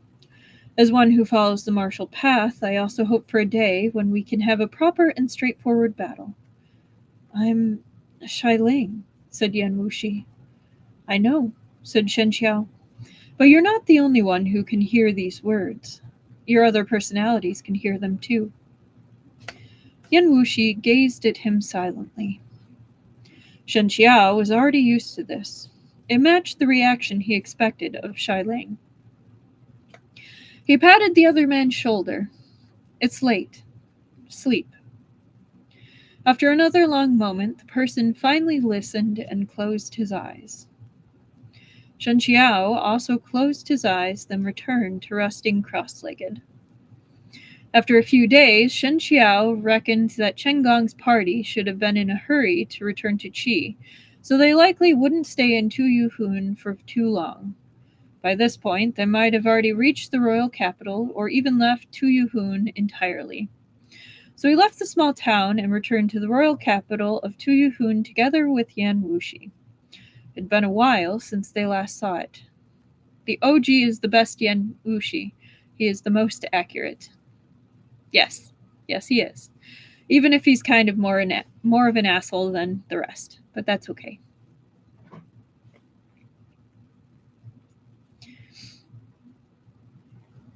Sure enough, they didn't meet Chen Gong's party along the way. The Coiling Dragon Assembly had ended quite some time ago, so the Central Plains martial artists had already departed, greatly lowering the risk of Yan Wushi being discovered. But Shen Qiao still felt their characteristics were too distinct and conspicuous. If they continued south, they might end up with more troubles. Hence, he exchanged his Taoist robe for common Han ones and brought back a set of women's clothes together with some cosmetics. He placed them before Yan Wushi. Yan Wushi just stared at him silently. Shen Qiao gave a light cough. Your appearance is too striking. It's better to disguise yourself. Yan Wushi didn't answer, but his expression was clearly asking, then why aren't you putting on the outfit? You can wear a veil once you've changed into women's clothes. If others think you're a woman, they'll avoid looking at you so as to not arouse suspicions. But if you continue to dress as a man, the moment you meet observant types like Duo Yan Shan and Duan Wen Yang, they'll still be able to pick up some clues. In order to keep from stirring up trouble before you meet up with Huan Yue sect, women's clothing is the safest choice. The two of them stared awkwardly at each other for a while. Shen Qiao frowned. Will you wear it or not? Yan Wushi shook his head. If I don't wear it, what will you do? I'll seal your acupoints, help you into the outfit, then rent a carriage and take you that way. That might be somewhat more painful, but it'll at least save me quite a bit of trouble. Yep. He's making him do drag. Yes, he is, Dai.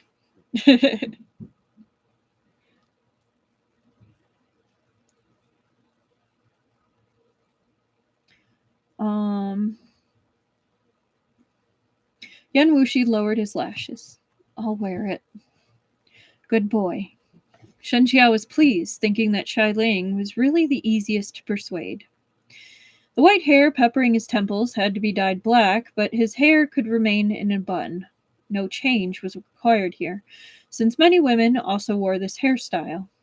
His eyebrows had to be trimmed slightly, his cheeks and lips dabbed with rouge.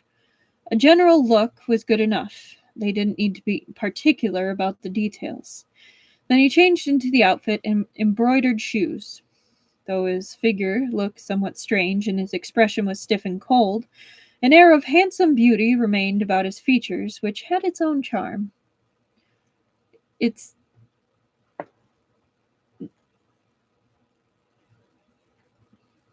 the A is not existing. Die, not dia. Oh, I'm sorry. I thought I said die. Sorry. Shen Qiao threatening people is really terrifying. It's because he's logical. Like, he's just like, no, it's going to happen. You just get to decide how it's going to happen in the next 2 seconds.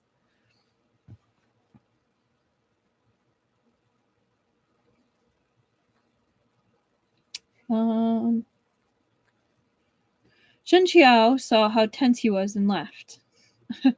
Don't be afraid. In the past, whenever the portraits of our forefathers at Xuandu Mountain began to fade, I was the one who'd touch them up, painting up portraits and touching up makeup. Though not the same, they still share certain similarities. Once he was finished, he stood and gave Yan Wushi a once-over, then nodded. Not bad. Would you like to see yourself in the mirror? But the other man had no interest in even glancing at the bronze mirror. He went and put the veil on straight away. He doesn't really make threats, just promises, right? What you couldn't see couldn't hurt you. Okay. I'm going to say 145. Sorry again, Dai. I didn't mean to say your name incorrectly.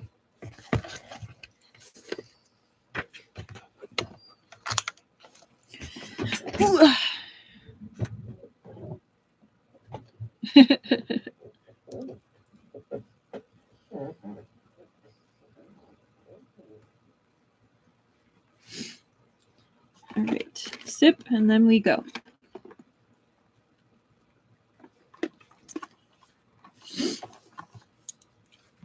Tengren. Chapter 69, Tengren. By the time the two of them returned to Tuyuhun's royal capital, winter had already arrived. There were far fewer merchants passing through here to the other countries of the western regions now, and the entire capital seemed completely different from when they'd left, assuming a cold and lonely appearance. This is only temporary, said a street peddler selling tengren. Traveling west in the winter is difficult, so many merchants set off during autumn and return the following spring. Once winter is over, more people will show up again. So tengren is a traditional Chinese folk art in which three-dimensional sculptures are molded from liquid sugar.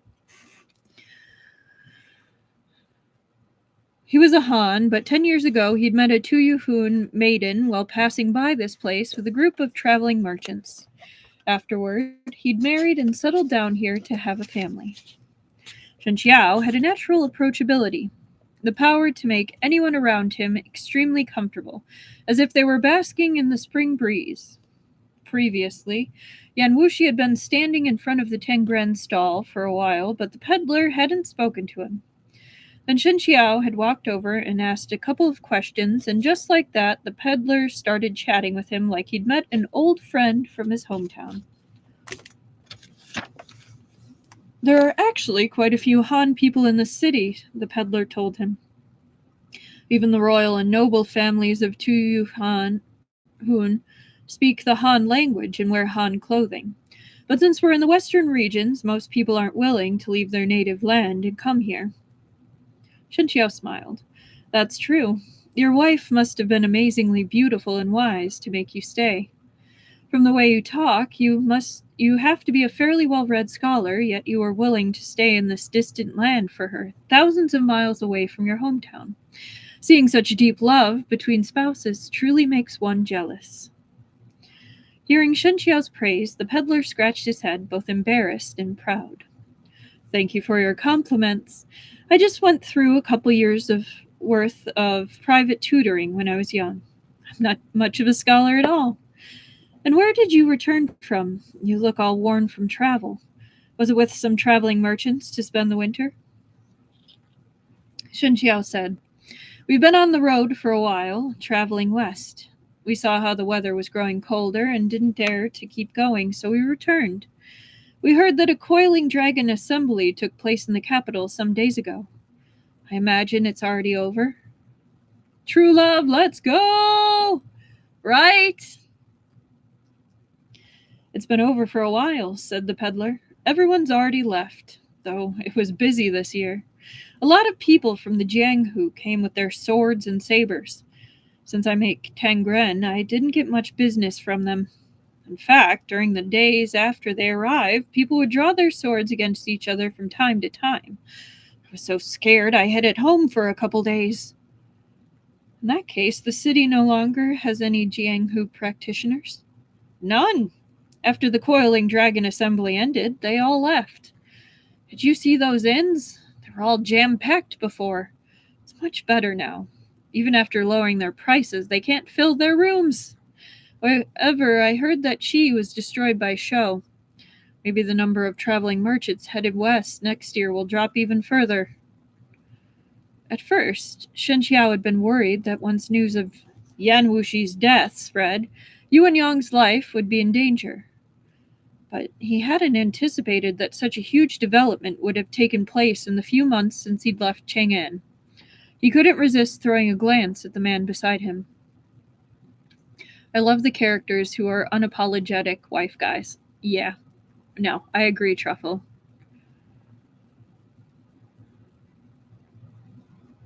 And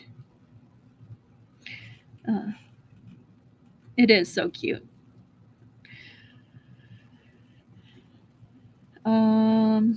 But he hadn't anticipated that such a huge development would take place in the few months since they'd left Chang'an. He couldn't resist throwing a glance at the man beside him. Yan Wushi was wearing a veil concealing his expression, so Shen Qiao couldn't see it clearly. "She was destroyed?" asked Shen Qiao. "That quickly? Did they not put up any resistance?" The peddler sighed. "Who knows? Perhaps the Shou army was simply too strong. Thinking about it now, my old home was in Qi. It's unfortunate. Even though I've been living far away in Tuyuhun for years, I still heard news about how capricious and foolish our ruler was. But I could have never imagined that such a large nation could really disappear just like that. The unification of the North will still be beneficial to the people," said Shen Qiao. "Once things quiet down, the number of merchants traveling to and fro the western regions will only increase, not decrease." No, you got the name right, Dai. It is drag.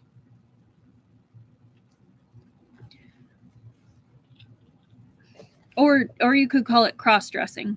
That's also another term.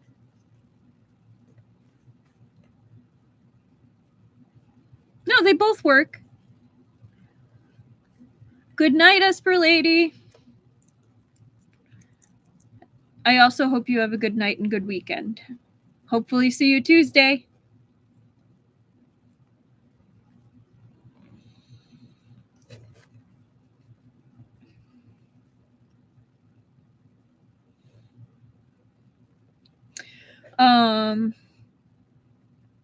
Another smile spread over the peddler's face.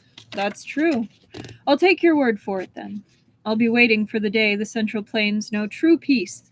Then I'll take my wife and children back to see my hometown." He kept Shen Qiao in a conversation for quite a while and still wished to continue, but then he saw how Yan Wushi was silently standing to the side, seemingly staring at the tangren. Only then did he remember his business, and he quickly left. "This lady must be your wife, then. Is she also from Tuyuhun?" "She's my younger sister," said Shen Qiao. "Wife," said Yan Wushi. Shen Qiao and Yan Wushi's eyes met.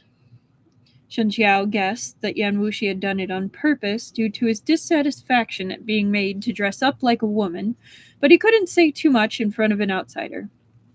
He could only give a light cough and throw in a belated explanation. "This is my cousin. She's a bit immature, so please don't take offense."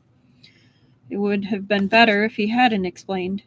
The moment he did, the peddler immediately imagined a story about a pair of cousins in forbidden love eloping to a faraway land. He quickly nodded repeatedly. I understand, I understand.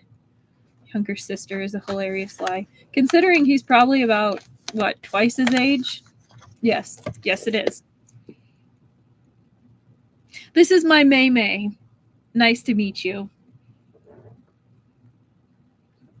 Shen Qiao was completely baffled. What do you understand? Even I don't understand. Beside him, Yan Wushi pointed at a tangren. I want this.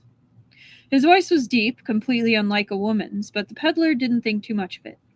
After all, sandstorms were rampant outside the Great Wall. Some Tuyuhun maidens also have hoarse voices because of it.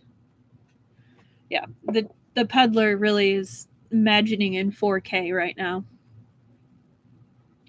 The peddler's spirits rose after hearing Yan Wushi's words. What would your esteemed self like? I can make anything. Horse, cow, sheep, said Yan Wushi. Shen Qiao didn't know whether to laugh or cry. Just one should be enough? What are you going to do with so many? Then I want one, said Yan Wushi. The peddler smiled. All right, of course. Would you like a horse, a sheep, or a cow? Yan Wushi pointed at Chen Qiao. Him. The peddler started. Huh? Make one of him, said Yan Wushi. Shen Qiao had never been in a romantic relationship before, but the misunderstanding from earlier, combined with the peddler's dubious expression, was enough for him to know where the peddler had gone wrong. He said to the peddler, She's only joking. How about a sheep? No, said Yan Wushi. I want you. Then he asked the peddler, Is that all right? The peddler seemed to sense a burning gaze beneath the veil. He quickly said, Yes, of course. Of course it's all right. This is my family, sis wife, cousin, kid. Right? Shen Qiao held his forehead. The peddler was indeed quite skilled. His hands moved as he talked, and within 15 minutes a lively tangren was born right before their eyes. Cannibalism? I am down for it. A little bit. Since it had been shaped from molten syrup, the facial features remained indistinct, but its poise and bearing, walking forward with a long cloth bag over its back, really did capture some of Shen Qiao's charm. Shen Qiao laughed. As expected of a professional. This level of craftsmanship must have taken at least 10 years to hone. The peddler let out a small laugh, pleased with the praise. Not at all. Yan Wushi took the tangren and brought it before his veil. Then he bit the head off with a snap and started crunching it inside his mouth. Shen Qiao could only watch in silence. To avoid attracting too much of the peddler's curiosity and attention, Shen Qiao handed over the money and quickly hauled Yan Wushi away. That would have been a great picture. Shou vanquishing Qi meant that the north would soon be unified. Neither the Chen dynasty nor the Gokturk Khaganate would want to see Shou grow larger without opposition. They definitely want to kill Yuan Yang by any means possible. This was because the crown prince Yuan Yun showed no signs of being an enlightened ruler even now. If Yuan Yang died, Shou would become a dragon without a head, a nation without a leader, and it would scatter like sand. Yan Wushi getting a sneaky revenge, right? Following this speculation, Yan Wushi had to appear in Chang'an as quickly as possible. He had to show up at Yuan Yang's side and demonstrate to everyone that he was still alive. Yan Wushi, coming out unscathed and healthy after an ambush by 5 of the world's best martial artists, would raise his reputation to new heights. Whether it was a good or bad reputation didn't matter. Everyone would hesitate in fear of his might, and no one would dare make any attempt on Yuan Yang's life lightly. However, the problem was that the current Yan Wushi, though not dead, had been gravely injured. The flaw in his demonic core was still there, but the bigger issue was his massive personality shift. He'd even split off into multiple personalities, and some of those actually spoke ill of himself. Ordinary people could be deceived, but when it came to the smarter ones, there was a decent chance they'd notice. As for brilliant men like Duo Yanshan and Duan Wen Yang, that went without saying. A single glance would be enough for them to realize that something was wrong. Hey! Yeah. Good job for finishing book 7, though. I know what you mean, though. While Shen Qiao pondered this, Yan Wushi had already finished gnawing at the Tengrin's waist and was moving on to the thighs. Seeing him like this, who would believe that this was Yan Wushi? If he acted like this in front of Duan Wen Yang and the others, they'd definitely beat him until even the dregs were gone. Shen Qiao couldn't resist heaving a sigh and pulled him into a tavern. Once they were seated, he asked, "You heard what that man said just now. Any thoughts?" Yan Wushi lifted the veil and shoved the rest of the Tengrin into his mouth, crunching. He expressionlessly looked at Shen Qiao, his cheeks moving as he chewed. Even Shen Qiao, with his incredible self-restraint, couldn't help how his mouth twitched at the sight. "Even if you're Shai Ling right now, you should still understand my words, right?" "Yeah." Yan Wushi made a sound of assent. "Then what are your plans? Should I take you directly back to Chang'an and look for your disciples?" "No," said Yan Wushi. He seemed very unwilling to talk and was even frowning because of it. After some time, he finally said, "Send them a message." Shen Qiao nodded. "All right. We can wait for Bian Yanmei to receive your message before meeting up with him. Then you can discuss a plan of action together. Huan Yue's sect has a fair amount of influence in Qi. Once we enter Qi, we should be able to find one of your members, right? How should we go about sending the message?" "I don't remember," said Yan Wushi, meaning that Shai Ling didn't remember. Once again, Shen Qiao wanted to sigh. Never mind. This matter can wait until later. It won't be too long to discuss it after we return to Northern Shao. Yan Wushi, "Like heck are my disciples seeing me like this?" "Yeah, a little bit, probably."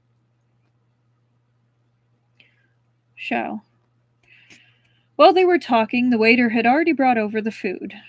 This place was much nicer than the small town they'd stayed at earlier, and there was more than just lamb soup and fried flatbread to order. It was the middle of winter, yet there was a hint of Manchurian wild rice on their plates, a rare sight. The tavern sat in the middle of a market, and their seats were near the second-floor window. When they looked down, they saw a great many people buying and selling, all calling out their prices. And right before them was a street performer, holding a giant weasel hair brush in his arms. As he flipped and leapt, there was the wet brush tip left light and graceful marks over the ground. A closer look showed that he was mimicking the calligraphy from the Orchard Pavilion by the Western Jin dynasty's Wang Shi Shun.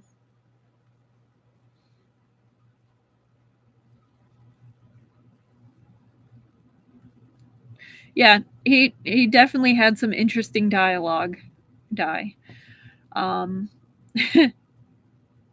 Yeah.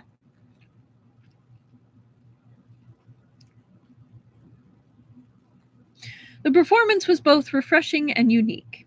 Soon it drawn in many people who all gathered to watch. Not everyone could read or understand the contents, but the performers' moves were elegant and nimble, and each of them elicited a chorus of cheers. Shen Qiao saw that Yan Wushi was watching attentively, so he too tossed the performer a careless glance. However, when he saw the writing left by the weasel hair brush dragging over the ground, it plucked at something in his heart. Suddenly, he made a mental connection, and a flash of insight came over him. The man's performance couldn't be considered martial arts. They were only some rough street moves with punches and kicks. But the man was clever, and he combined them with the dance styles of the western regions. The result was that he seemed to be dancing, but also to be performing tricks, all while writing characters in between. Churong's really very creative, I'll give him that, yeah.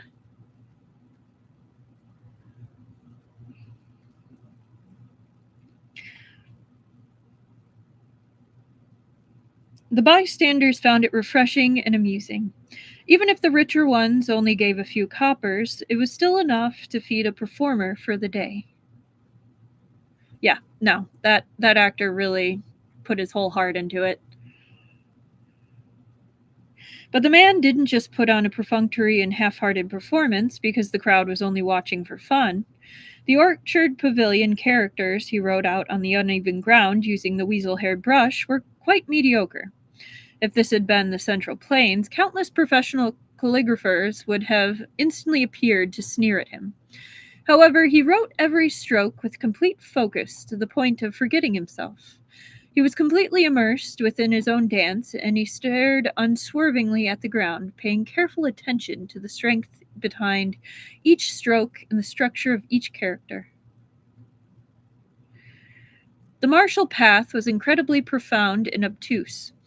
It selected for talent, diligence, and even more for comprehension.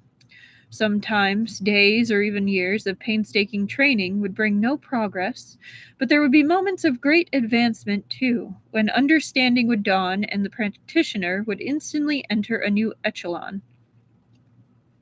And right now, as Shen Qiao watched the performer's every movement, a scene automatically sprang to his mind.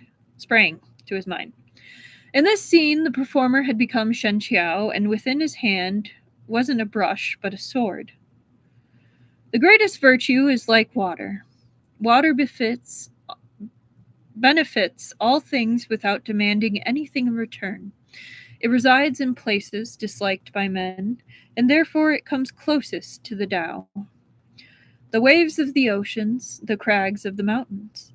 The great Tao exists everywhere, melded formlessly into the secular world.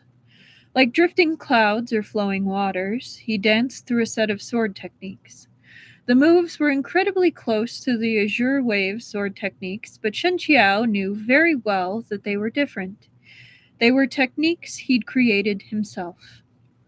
Slowly, that set of sword techniques took form in his mind, and Shen Qiao almost forgot everything around him. He even forgot that he was still inside a tavern, forgot that Yan Wushi was still beside him. He immediately leapt to his feet and bounded outside, sweeping towards the city outskirts with such speed he practically flew. He could already wait no longer. He had to actualize the set of sword techniques. It's like a weird buzzing that I keep hearing. It's like, is it my ear? Like, what's going on? Am I clinking something? I don't know. Anyway, here's our last chapter. 206:15.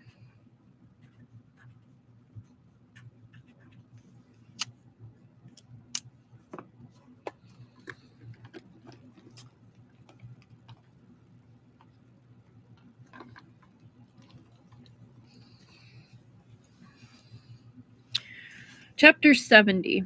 Comprehending the Sword. For someone who had achieved the pinnacle of martial arts, even falling leaves and drifting flowers could become weapons. So once they reached a certain echelon, the moves themselves became extraneous.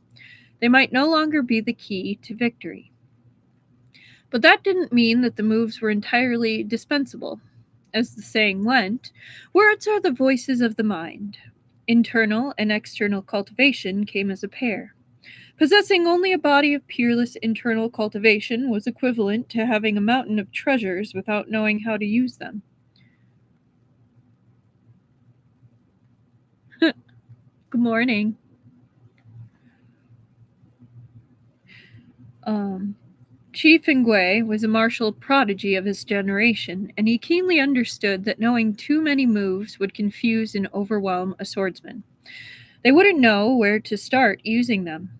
It was better to abstract them, reducing the complicated to the simple.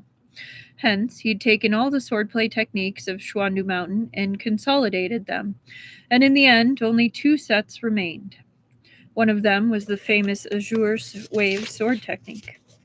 Xuandu Mountain's sword moves integrated the Taoist concepts of spiritual stillness and non-interference, as well as the Taoist principle of nature.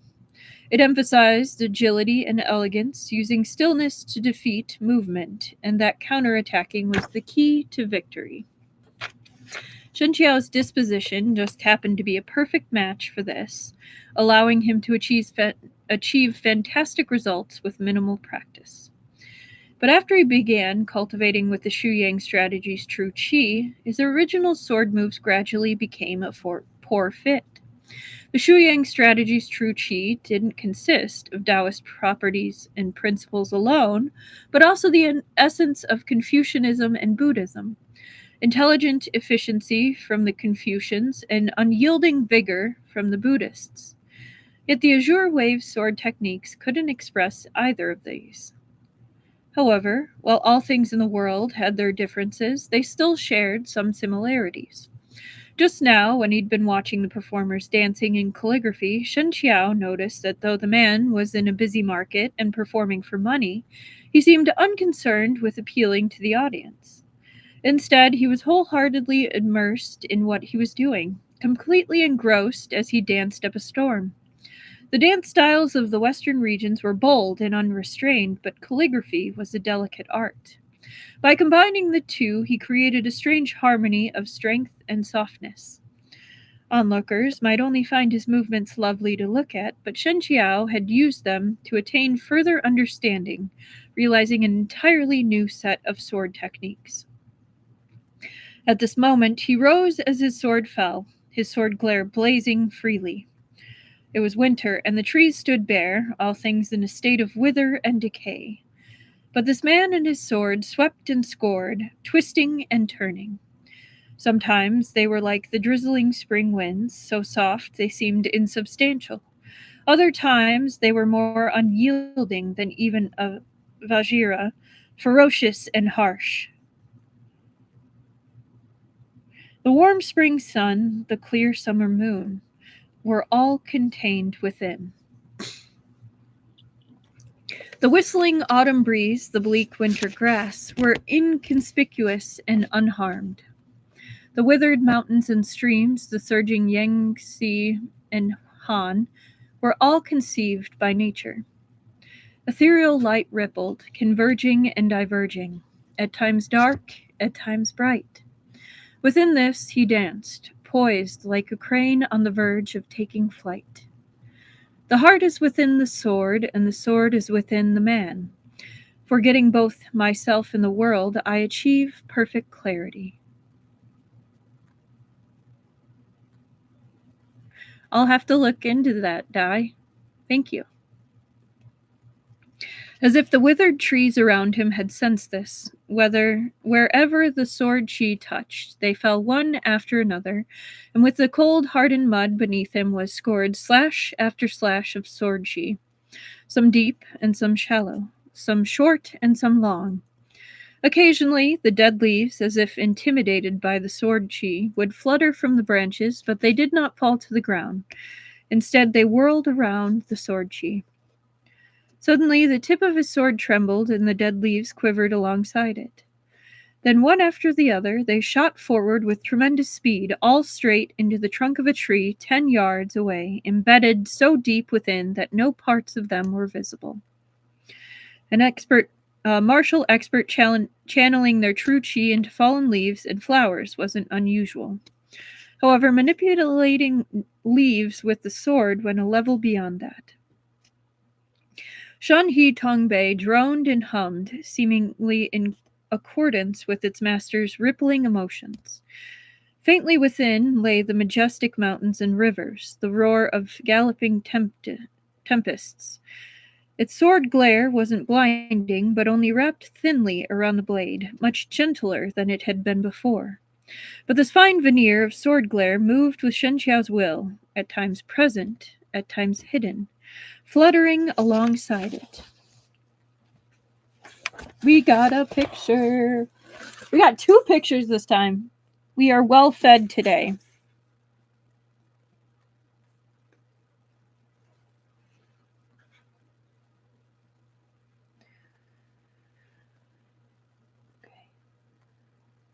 I'm going to give you a close-up. He's so focused. He really does look so majestic, I agree. So pretty. Oh. Are you saying good night? If you are saying good night, Tai'e. He is so handsome.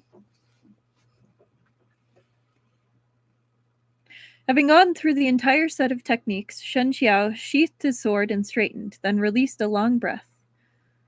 Yeah, it really is serene. The agitation within his heart had yet to subside, and the blood roiled within his stomach. He was close to nausea. He knew very well that this was because his echelon of sword heart was still unstable. His internal energy wasn't in harmony with his movement, so the sword chi had backlashed. During his duel with Kunyi, his achieving the echelon of sword heart had stunned and terrified his opponent, but it had been much like a shooting star streaking through the night. A flash, and it was gone. Sometimes he'd be able to see it, yet he was unable to grasp it properly.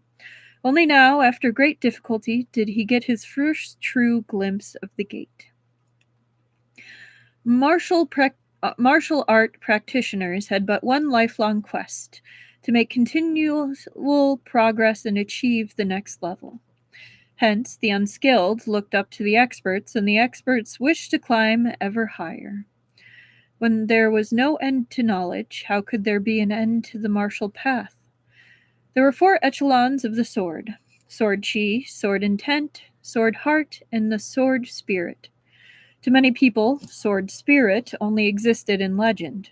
Other than Gan Jiang and Mo Yi of the Warring States period, who'd thrown away their lives for the sword, attaining the echelon of sword spirit in exchange for their lives, no one had been able to achieve this echelon since ancient times.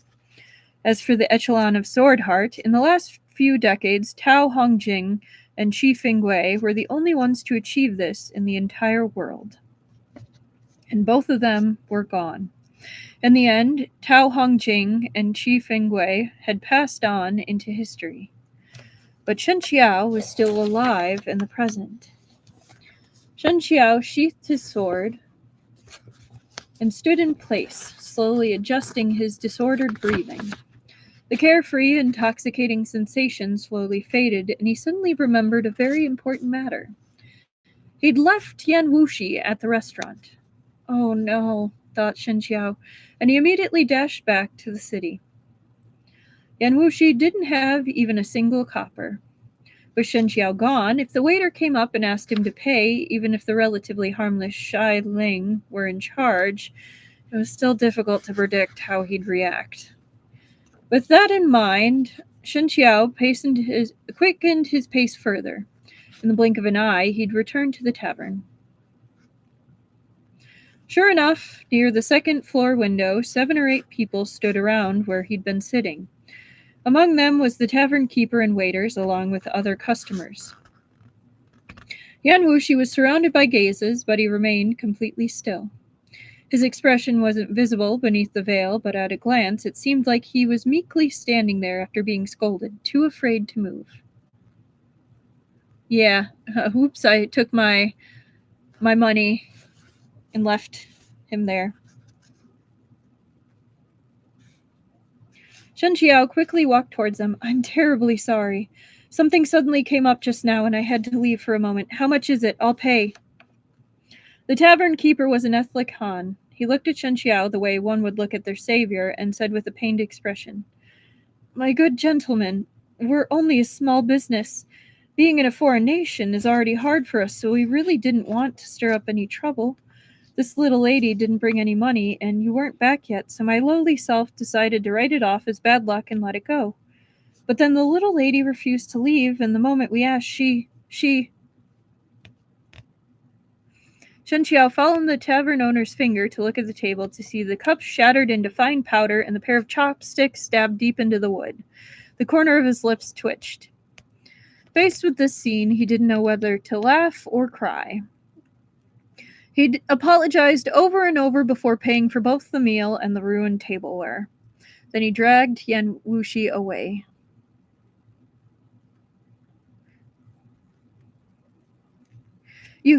You're still Shai Ling, correct? Shen Qiao asked. Shen Qiao gave a light cough. Sorry, when I saw that man dance, I suddenly gained a new insight. He brought Yan Wushi downstairs. That man was still dancing, and though it was a freezing winter day, his face was soaked in sweat. One could see how hard he was working. Unfortunately, the copper bowl before him held only a scant few coins. The number of onlookers had dropped as well. Shen Qiao took out about almost half the coppers he had on him and placed them into the bowl. The man gaped and repeatedly bowed to them. Shen Qiao gave him a slight nod and then left with Yan Wushi. After a couple of steps, Yan Wushi suddenly said, "You gave him too much." Shen Qiao laughed. It's the unknowingly planted willow that grants one shade. If anything, I feel like I gave too little. But we don't have much money on us right now, so this is all I could give. Yan Wushi said no more. He spoke even less than usual. Shen Qiao wondered if he was unhappy and panicked due to his abandonment earlier. After all, Shai Ling was still different from the real Yan Wushi. Shen Qiao smiled and apologized. Are you still angry? Don't be upset. I was wrong. I shouldn't have left you like that. I was completely focused on my new insight and wanted to realize those techniques right away. So I became negligent. Would you like something to eat or play with? I'll buy it for you. Yan Wushi was silent for a moment, then said, Tengren. That single word gave Shen Qiao pause. The moment he said Tengren, Shen Qiao began to regret what he'd said, but this was a grave he'd dug for himself. Since he made the suggestion, he had to fulfill it. So he could only bring Yan Wushi back to the original Tengren stall. The peddler recognized them and smiled, surprised. You're back? Do you want another Tengren? Shen Qiao said awkwardly. Yes, please give us another. 2, said Yan Wushi.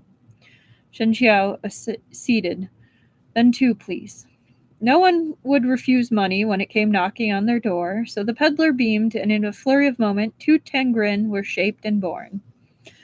Yan Wushi held one in each hand, crunching as he ate. All Shen Qiao could do was pretend he heard nothing as he brought Yan Wushi to an inn. He requested a main room.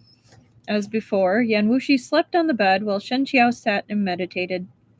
Shen Qiao's strength was gradually recovering, so whenever he had the time, he'd substitute meditation for sleep, as the former gave him the opportunity to practice martial arts on top of resting.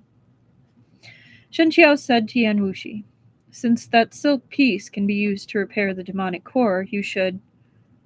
Halfway through, he found himself unable to continue. Because Yan Wushi, veil already removed, had finished one Tengren and was now licking the head of the other. He licked until the head and face of the Shen Qiao Tengren was glistening bright. Usually the hot sugar, it's heated up. I don't think quite to a caramel, but it's moldable well. It's hot, but once it dries, it's like hard candy. So that's how it crunches. It isn't soft for long. What are you doing? I'm a little full, said Yan Wushi innocently, so I'll eat this one slowly.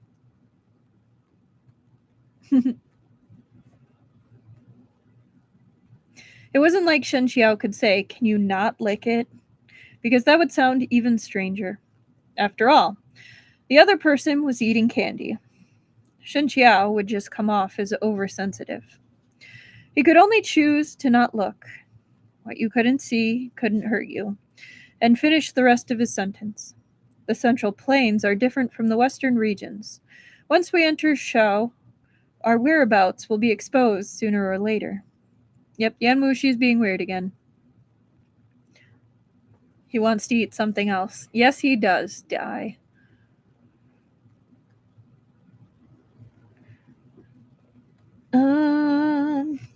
Now that you have the silk piece, repairing your demonic core is only a matter of time. You should ponder it whenever you're free.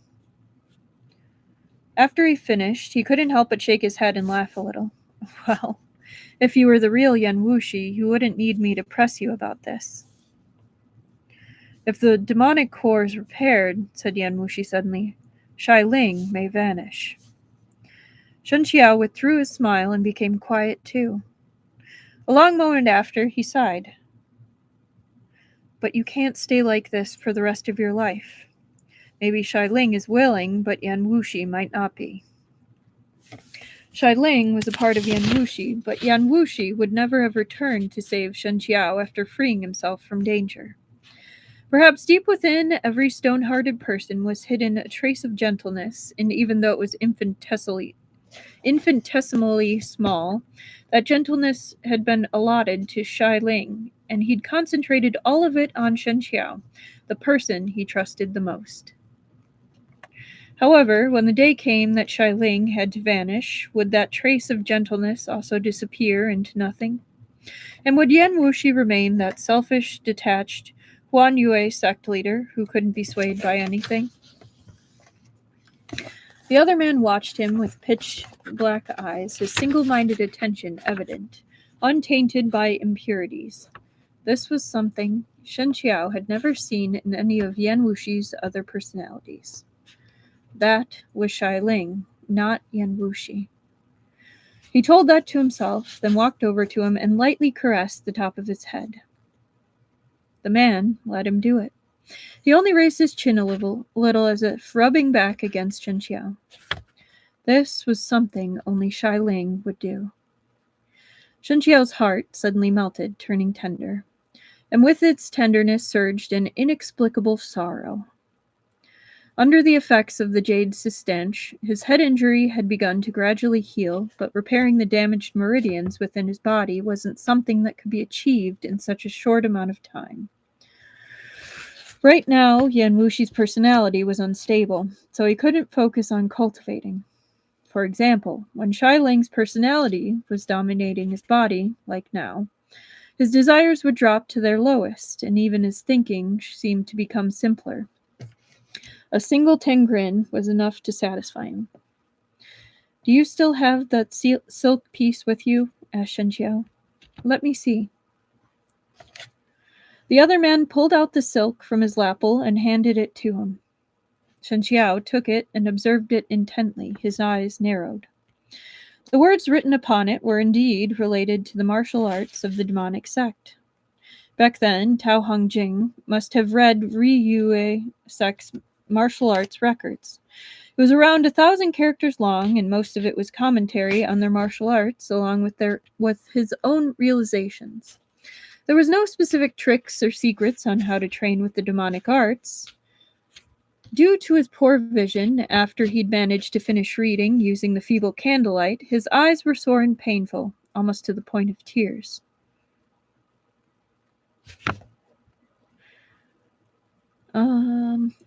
There's nothing here about repairing the demonic core's flaw, right? A little confused, he passed the silk piece back. There is, said Yan Wushi. Where? Asked Shen Qiao. Yan Wushi shook his head. After a moment he added, I don't know, but he does. Meaning that Shai Ling didn't know, but his original self did. Shen Qiao nodded and didn't press further. Once Yan Wushi was asleep, he found a mattress and crossed his legs for meditation. Moonlight poured down like water. It was getting late. Even the baying of dogs in the distance had disappeared. As the world sank into slumber, a tranquil quiet spread forth from within to without. On the bed, the occupant's sleep was fitful. Occasionally, his body would struggle a little. Shen Qiao noticed his movements and opened his eyes. He walked up to examine him. "Xialing," he called quietly. The man's brows were tightly pinched. It seemed like he was deep within a nightmare. Shen Qiao reached out to check his forehead, but before he could touch the skin, the man's eyes suddenly snapped open. "This wasn't Xialing!" Seeing his gaze, Shen Qiao immediately became alarmed. He withdrew his hand and backed up. But Yan Wushi moved faster than he expected. His body shot up like a demon, and he made a lightning-quick grab for Shen Qiao's face. "Sect Leader Yan, it's me!" Shen Qiao shouted. But it was to no avail. The other man ignored him, attacking viciously and with deadly ruthlessness. Shen Qiao might have been heavily injured, but that didn't mean he'd lost his martial arts. Shen Qiao suddenly became aware of this point. Because Yan Wushi rarely attacked before, it had given him the wrong impression.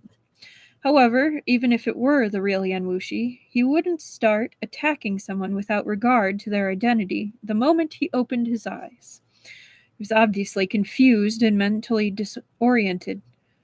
Shen Qiao suddenly recalled Bana mentioning that Yan Wushi had once strangled her. But afterward, Shen Qiao never saw him demonstrate such a vicious, irrational side, so he gradually forgotten about the incident. Could this be the manifestation of yet another personality? He helplessly exchanged several blows with Yan Wushi. The current Yan Wushi wasn't Shen Qiao's match, but the way he fought without regard for his life made Shen Qiao apprehensive. There was no way Shen Qiao could take his life, but to avoid being too loud and alarming the other guests in the inn, Shen Qiao searched for an opportunity, then sealed his acupoints.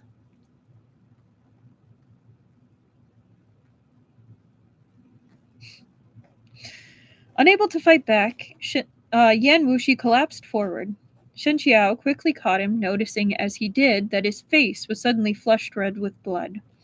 He rushed to feel his pulse and realized that Yan Wushi's internal energy was in chaos, rampaging throughout his body, a clear sign of qi deviation. Shocked despite himself, Shen Qiao quickly undid his acupoint. But the moment that he did, Yan Wushi abruptly seized Shen Qiao's neck, then threw himself closer and bit down on his lips. In pain, Shen Qiao snaked his arm around Yan Wushi's neck and struck hard. The other man fell limply on top of him. Yes, he did. He tried to kiss him. Kind of. It was finally quiet. Shen Qiao let out a sigh of relief. He picked up Yan Wushi's wrist and felt it, then let out a gasp of surprise. Bite kiss, yay. If the man had just been in the throes of qi deviation earlier, then now, only a short time later, his pulse had completely calmed. In contrast, his life force even seemed to be thriving. And that is where we're going to stop. So we'll have to find out just what is going on with Yan Wushi next week. I think every chapter is a cliffhanger. Like, no joke. I think it is. Yes. Seriously, this author loves cliffhangers. Ugh. Right. But anyway, good night, everyone. I hope you enjoyed. We're really getting somewhere in this novel. But yeah. I will see you next week. And to everyone that watched later, have a great day, and I hope you enjoyed. Yeah, they really do. Good night. Have a great weekend, everyone.